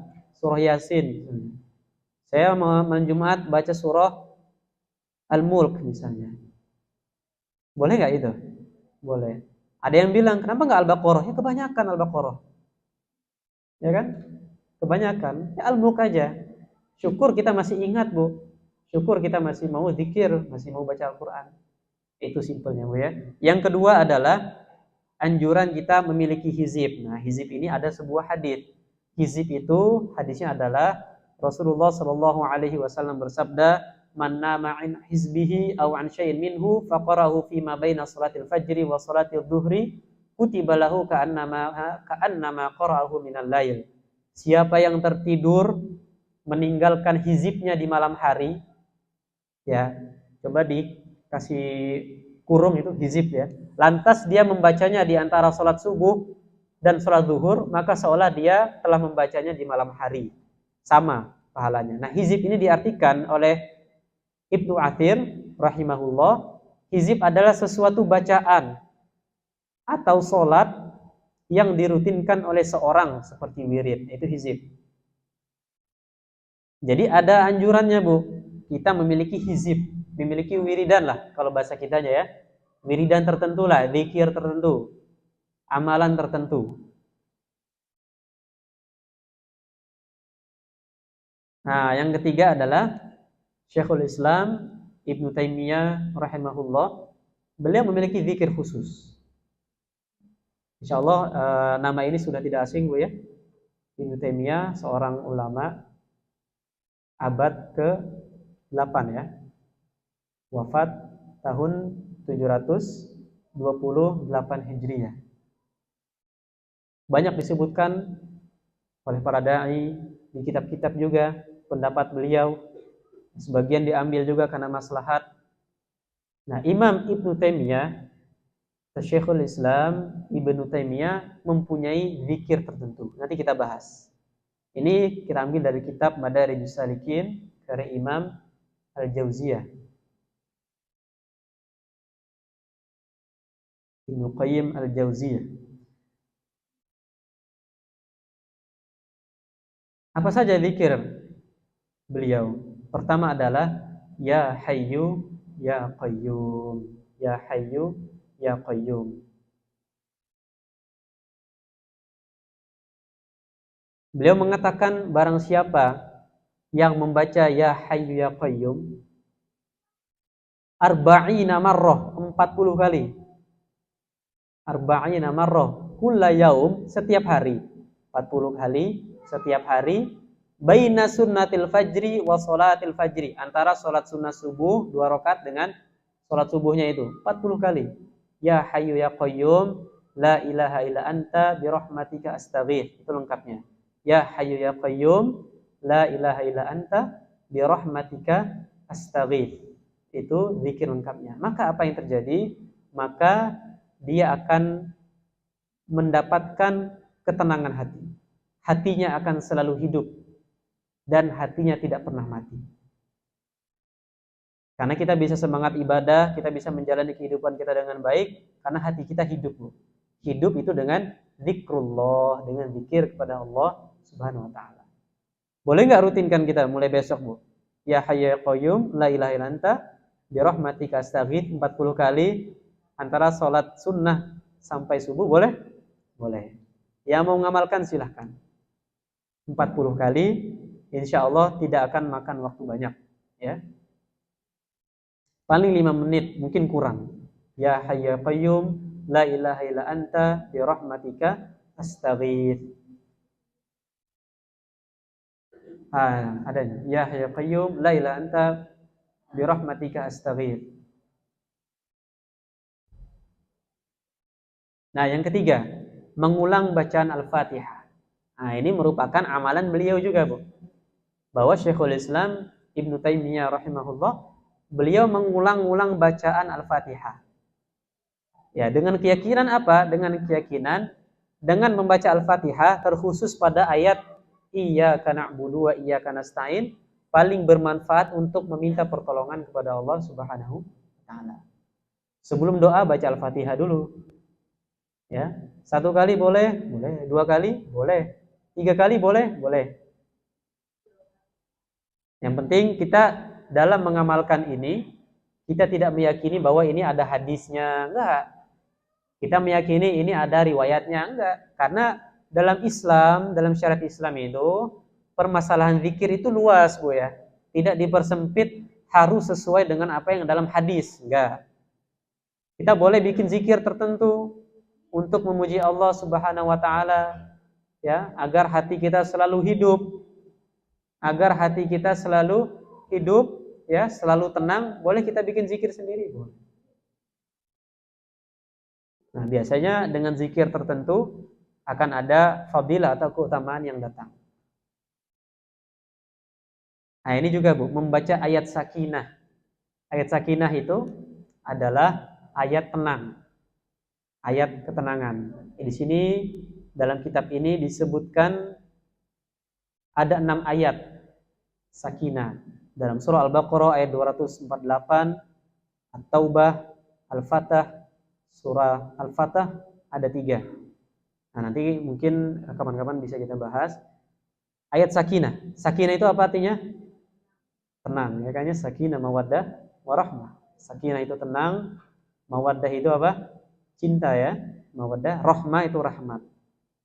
Jadi di antara amalan Syekhul Islam Ibnu Taimiyah rahimahullah adalah ketika beliau galau, beliau resah, beliau sedang tidak tenang hatinya, beliau mengamalkan ini, membaca ayat sakinah, ayat yang mengandung unsur tenang, ya, sendiri-sendiri, atau beliau ngajak orang untuk bareng-bareng membacanya.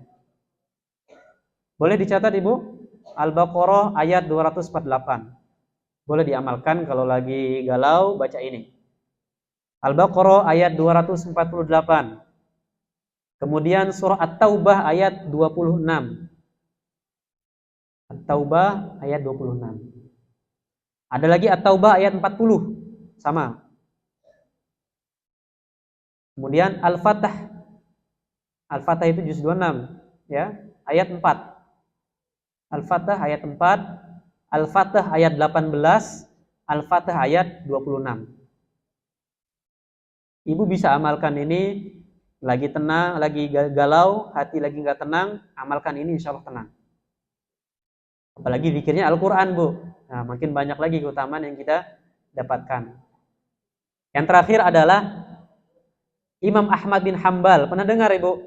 Sering mungkin ya. Imam Ahmad adalah imamnya mazhab Hambali. Mazhab Hambali itu mazhab keempat, Bu ya, yang paling mudah. Kalau sekarang Hambali itu menyebar di sekitaran Timur Tengah, ya, daerah-daerah Teluk, Arab Saudi, Qatar, Oman, ya, dan sebagainya itu. Imam Ahmad itu semasa hidupnya beliau sholat 300 rakaat dalam satu hari. 300 rakaat sehari semalam. Sholat sunnahnya, Bu. Itu Imam Ahmad bin Hambal 300 rakaat. Tapi setelah beliau sakit, beliau di penjara sempat, ya. Ada kasus, ya, dengan penguasa saat itu difitnah. Beliau tidak bisa seperti dulu, maka beliau sholat satu hari 150 rakaat dalam keadaan sakitnya. Bayangkan, Bu. Kebanyakan suka lupa. Nah, sekarang sudah ada fasilitas, Bu ya. HP sudah ada, dicatat harokatnya. Apa rakaatnya, afwan. Rakaatnya. Ya, bisa begitu. Nah, 150 rakaat. Ini imam besar Imam Ahmad. Ya, di luar kapasitas beliau sebagai imam, sebagai ahli hadis, tapi kita bisa ambil kesimpulan, Bu. Boleh enggak kita sehari sholat 15 rakaat, sunnah aja. Kita batasi itu, boleh enggak? Boleh. Kita sholat sehari 30 rakaat. Misalkan duha 4, ya, tahajudnya 4, tambah witir 3, tambah sholat qobliyah ba'diyahnya, sholat mutlaknya. Ya, kita jumlahkan, misalkan kita tambah sholat mutlaknya, sholat sunnah mutlak 50 rakaat. Rutinkan tiap hari, boleh nggak, Bu? Boleh. Siapa yang melarang kita mau sholat? Yang penting kita tidak meyakini bahwa 50, misal kita ambil angka 50, ini ada hadisnya. Ini ada dalilnya. Enggak boleh gitu. Itu yang enggak boleh. Nah, tapi kalau kita meyakini, kita sholat, kita baca Quran 2 juz sehari, boleh, Bu? Boleh. Mana dalilnya, Bu? Ngaji 2 juz sehari? Enggak ada. Kan perintah kita ibadah yang banyak. Yang penting kita tidak bikin ibadah yang baru, syariat baru. Ini ada dalilnya seperti ini, keutamaannya begini-begini, ya, itu yang dipermasalahkan. Nah, ini permasalahan yang panjang sebetulnya. Ada perselisihan ulama di sini, tapi kurang lebih seperti itu ya, biar teori dasarnya. Kita mengamalkan sebuah ibadah sunnah dengan jumlah tertentu, waktu tertentu, keadaan tertentu, maka hukumnya boleh. Begitu. Al-Kursi sehari 3 kali boleh. Ya, silahkan diamalkan. Mudah-mudahan dengan ini menjadi wasilah perantara hidup kita menjadi lebih baik dan berkah. Hidup kita menjadi lebih indah.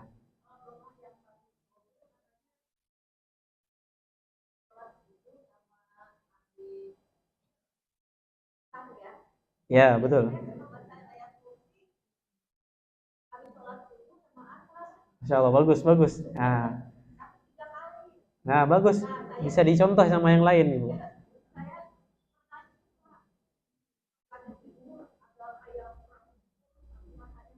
Masya Allah.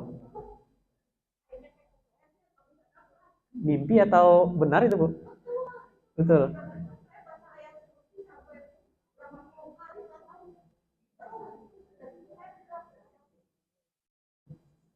Oke.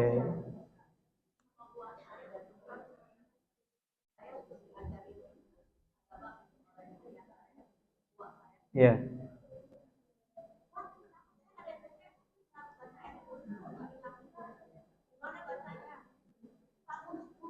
Ah,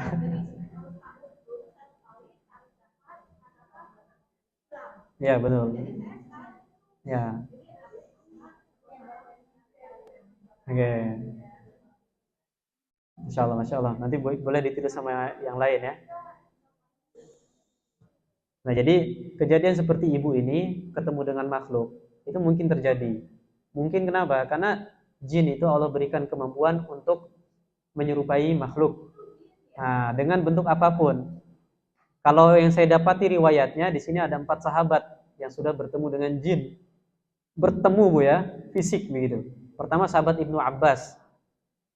Sahabat Ibnu Abbas ini ketemu tadi yang sudah kita jelaskan saat menjaga zakat fitri.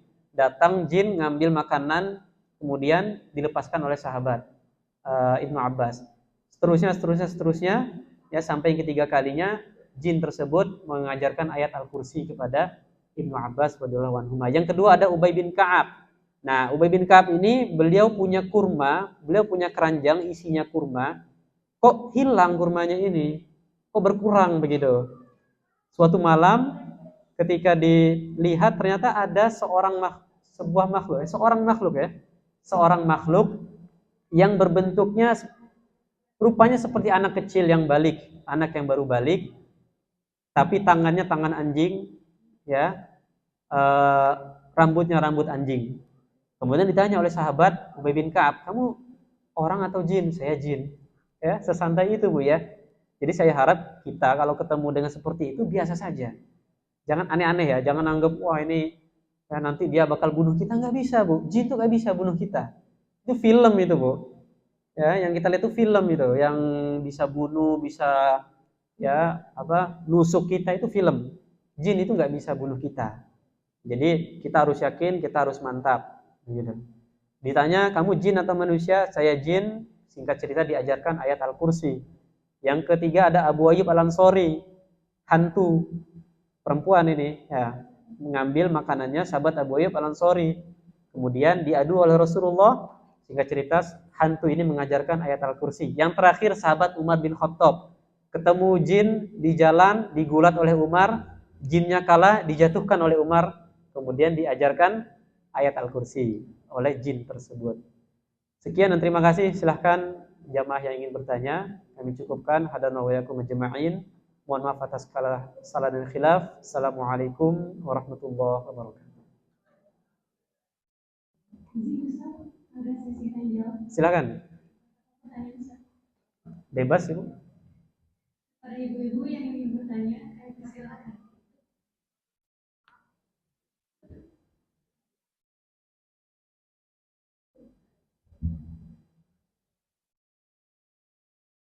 Ini Pak Ustadz, saya mau tanya.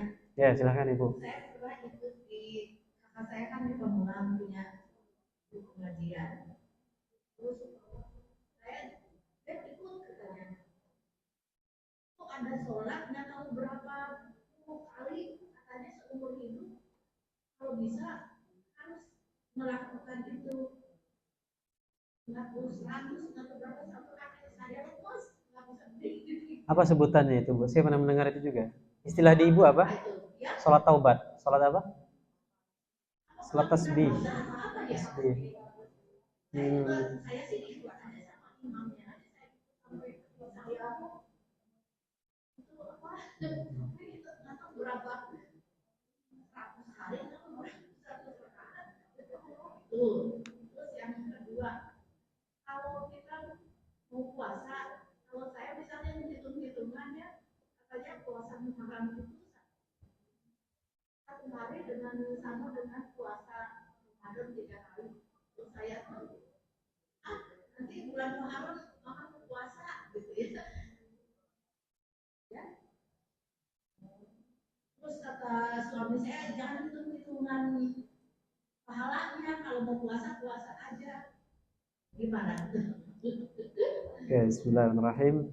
Terkait yang masalah pertama yang masih berlaku di masyarakat kita, ada sholat tasbih ya, sholat tasbih. Betul Bu ya? Jadi sholat yang berapa ratus rakaat dilakukan minimal sekali seumur hidup. Secara umum Bu ya, secara umum kita memperbanyak sholat itu nggak masalah. Secara umum begitu. Memperbanyak sholat mau berapa ratus rakaat dalam sehari itu nggak masalah. Yang jadi masalah adalah ketika dengan bilangan tertentu ini kita meyakini sebuah keutamaan. Ya, yang baca ini sekian akan dapat ini sekian. Dengan meyakini juga yang kedua, ini apa? Syarat yang kedua, meyakini ada dalilnya. Saya perlu tinjau lebih lanjut lagi terkait itu Bu ya. Nah, karena kan kita belum tahu itu sholat apa yang disampaikan imamnya. Tapi secara umum begitu. Memperbanyak ibadah, sholat sunnah apalagi dengan jumlah tertentu hukumnya boleh. Yang tidak boleh, kurang tepat adalah apa? Meyakini dengan jumlah tertentu ada keutamaan tertentu berdasarkan dalil. Bahwa ini sunnah, bahwa ini harus. Kalau enggak akan gini, gini, dan gini. Itu enggak boleh. Jadi yang kasus pertama seperti itu Bu. Sholat tasbih disyariatkan, iya.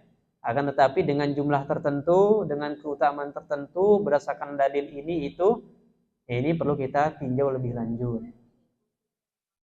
Instruksi imam. Karena ada juga Bu beberapa amalan kita itu dibangun di atas hadis yang maudhu. Hadis maudhu itu hadis yang palsu, ada juga, ini hati-hati. Nah, yang kedua apa tadi? Puasa Muharram, saya belum pernah dengar Bu. Iya, bulan Muharram setara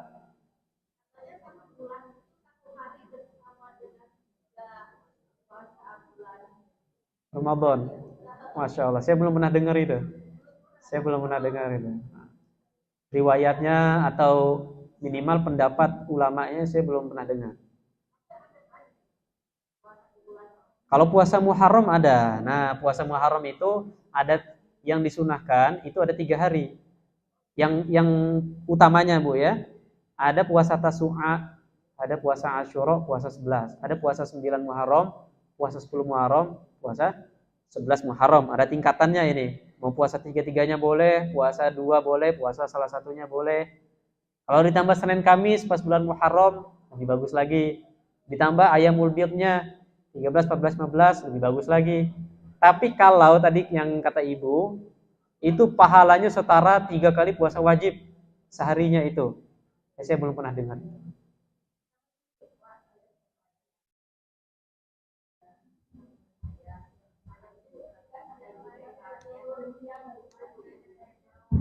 Ada yang lain Bu yang mau bertanya?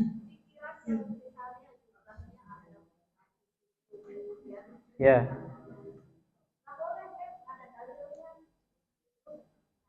Nah, ya kita dihadapkan 2 pendapat Bu ya. Yang saya sampaikan tadi adalah pendapat ulama yang membolehkan berdasarkan amalan daripada ulama-ulama ini. Saya sebutkan sebagian karena kitabnya banyak ya.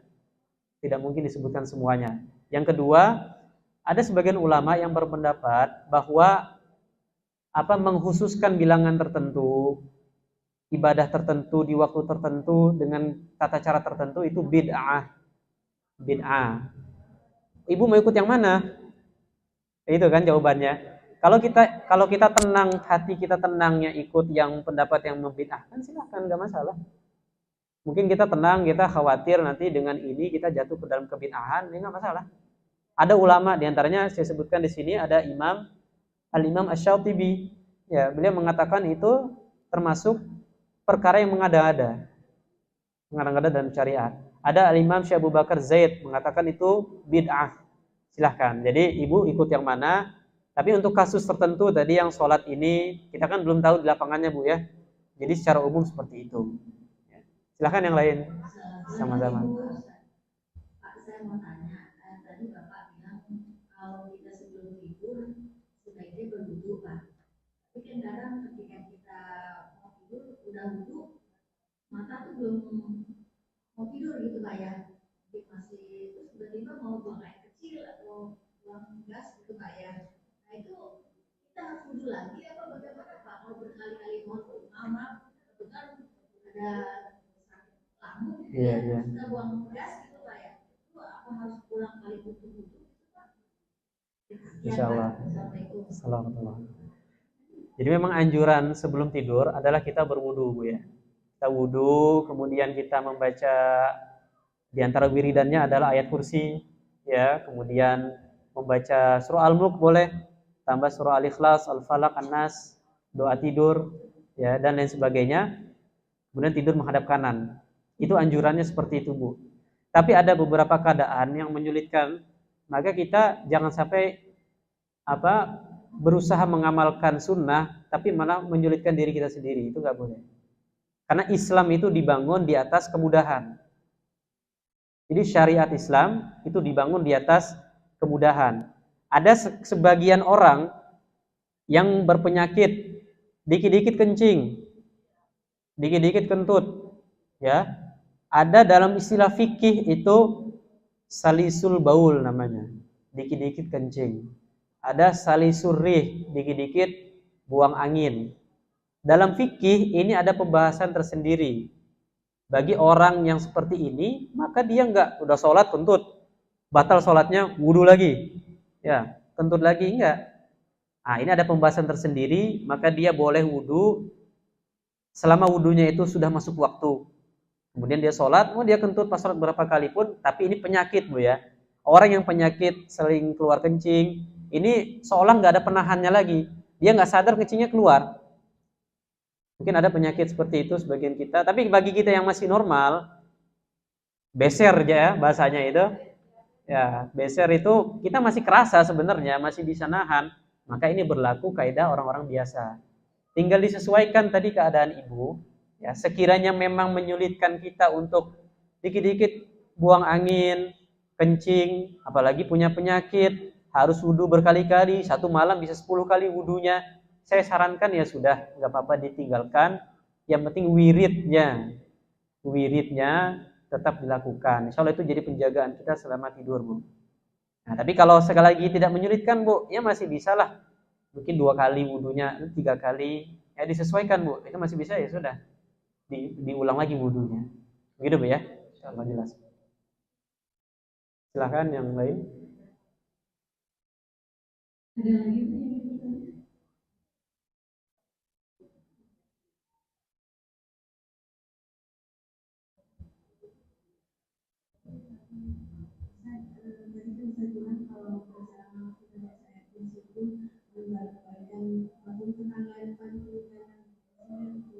Gimana dan sebaliknya kalau apabila ada yang berzina, katanya juga begitu untuk kejelekan untuk tetangga kita. Ya.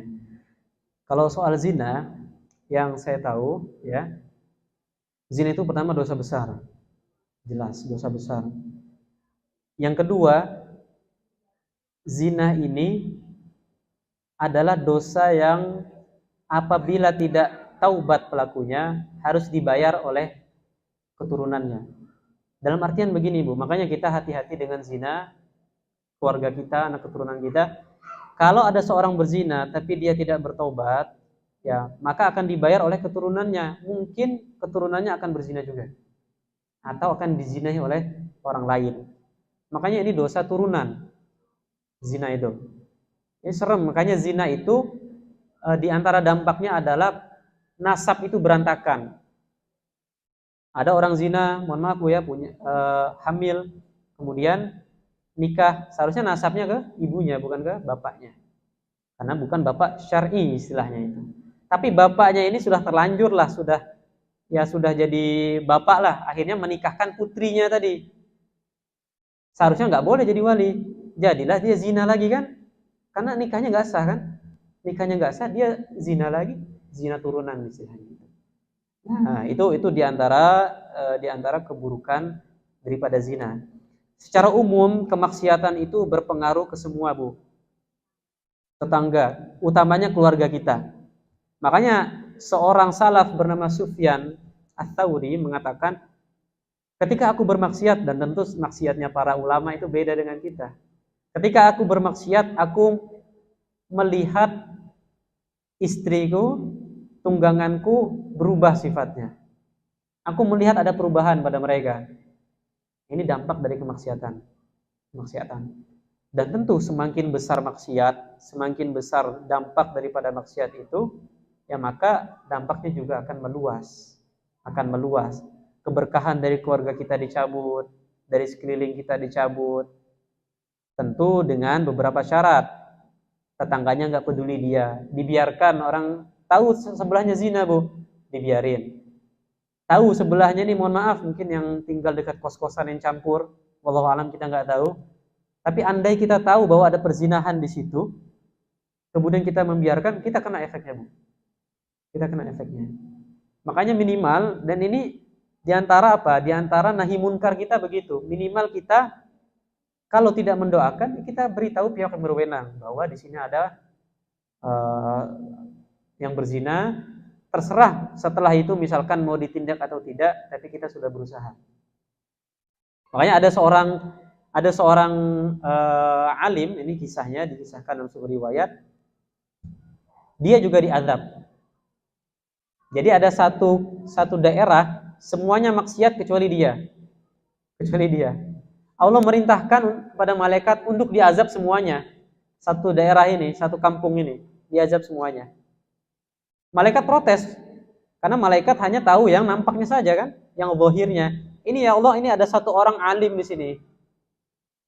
Kenapa dia ikut diazab? Karena dia alim untuk dirinya sendiri. Dia soleh untuk dirinya sendiri, dia ikut kena azab. Makanya kita semua jamaah sekalian, lihat teman kita maksiat, jangan dibiarkan, kita ingatkan. Urusan mau terima atau enggak, urusan dia. Lihat teman kita, mohon maaf, kita kenal siapa yang berzina misalnya, jangan kita biarkan Bu. Kita nasihati ya dengan cara kita tentunya yang baik. Dia menolak, sudah tanggung jawab kita sudah gugur. Ketika ditanya di hadapan Allah, maka ya Allah saksikanlah aku sudah menyampaikan padanya. Begitu Bu ya. Jadi memang zina apalagi riba ya dan dosa-dosa besar lainnya bisa berdampak buruk kita, keluarga kita dan juga sekeliling kita.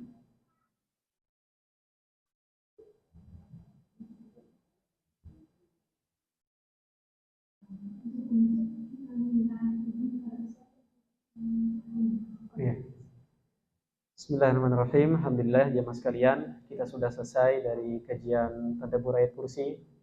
Kita sama-sama berdoa, mudah-mudahan setelah kita mengetahui makna dan juga tadabbur dari ayat kursi tersebut, semakin menambah semangat kita dalam beribadah, semakin menambah ketaatan kita dalam ibadah, semakin istiqomah kita dalam beribadah kepada Allah Subhanahu wa taala. Sama-sama berdoa, beristighfar, astagfirullahaladzim, astagfirullahaladzim, astagfirullahaladzim, astagfirullahaladzim, astagfirullahaladzim, astagfirullahaladzim. A'udzu billahi minasy syaithanir rajim. Bismillahirrahmanirrahim. Alhamdulillahi rabbil alamin, hamdasy syakirin, hamdan na'imin. حمدا يوافي نعمه ويكافئ مزيده. يا ربنا لك الحمد ولك الشكر كما ينبغي لجلال وجهك الكريم وعظيم سلطانك. اللهم صل على محمد وعلى آل محمد.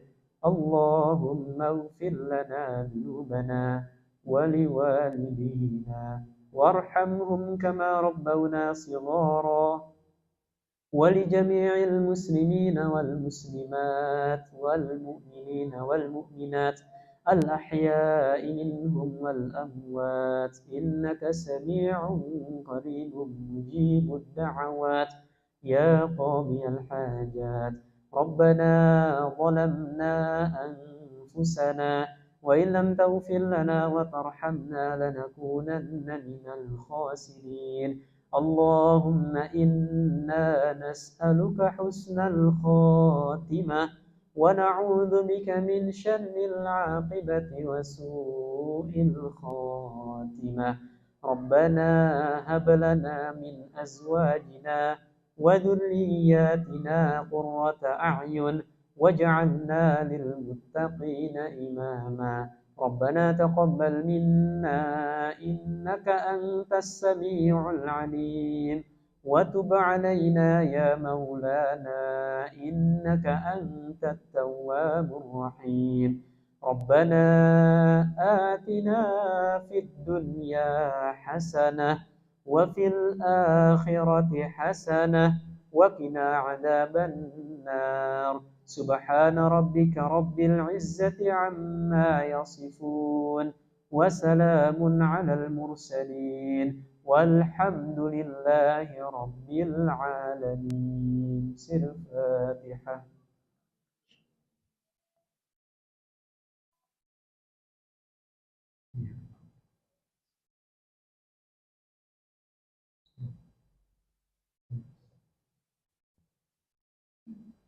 Alhamdulillah, masyukurillah, kita telah sama-sama mendengarkan question yang sangat luar biasa. Kami aturkan terima kasih jazakallahu khairan katsiran. Insyaallah sangat bermanfaat untuk kita semua. Semoga Allah Subhanahu wa taala memberi kebaikan yang berlimpah kepada Pak Ustaz. Terima kasih juga kepada ibu-ibu yang telah hadir. Insyaallah silaturahmi kita akan dicatat sebagai amal ibadah untuk bekal kita di dunia dan di akhirat. Atas nama kelompok yang bertugas, kami mohon maaf apabila ada kesalahan. Ibu-ibu, mari kita tutup pengajian hari ini dengan membaca doa kafaratul majelis. Subhanallahumma wa bihamdika asyhadu an la ilaha illa anta astaghfiruka wa atubu ilaik. Selaku MC, kami undur diri. Wassalamualaikum warahmatullahi wabarakatuh.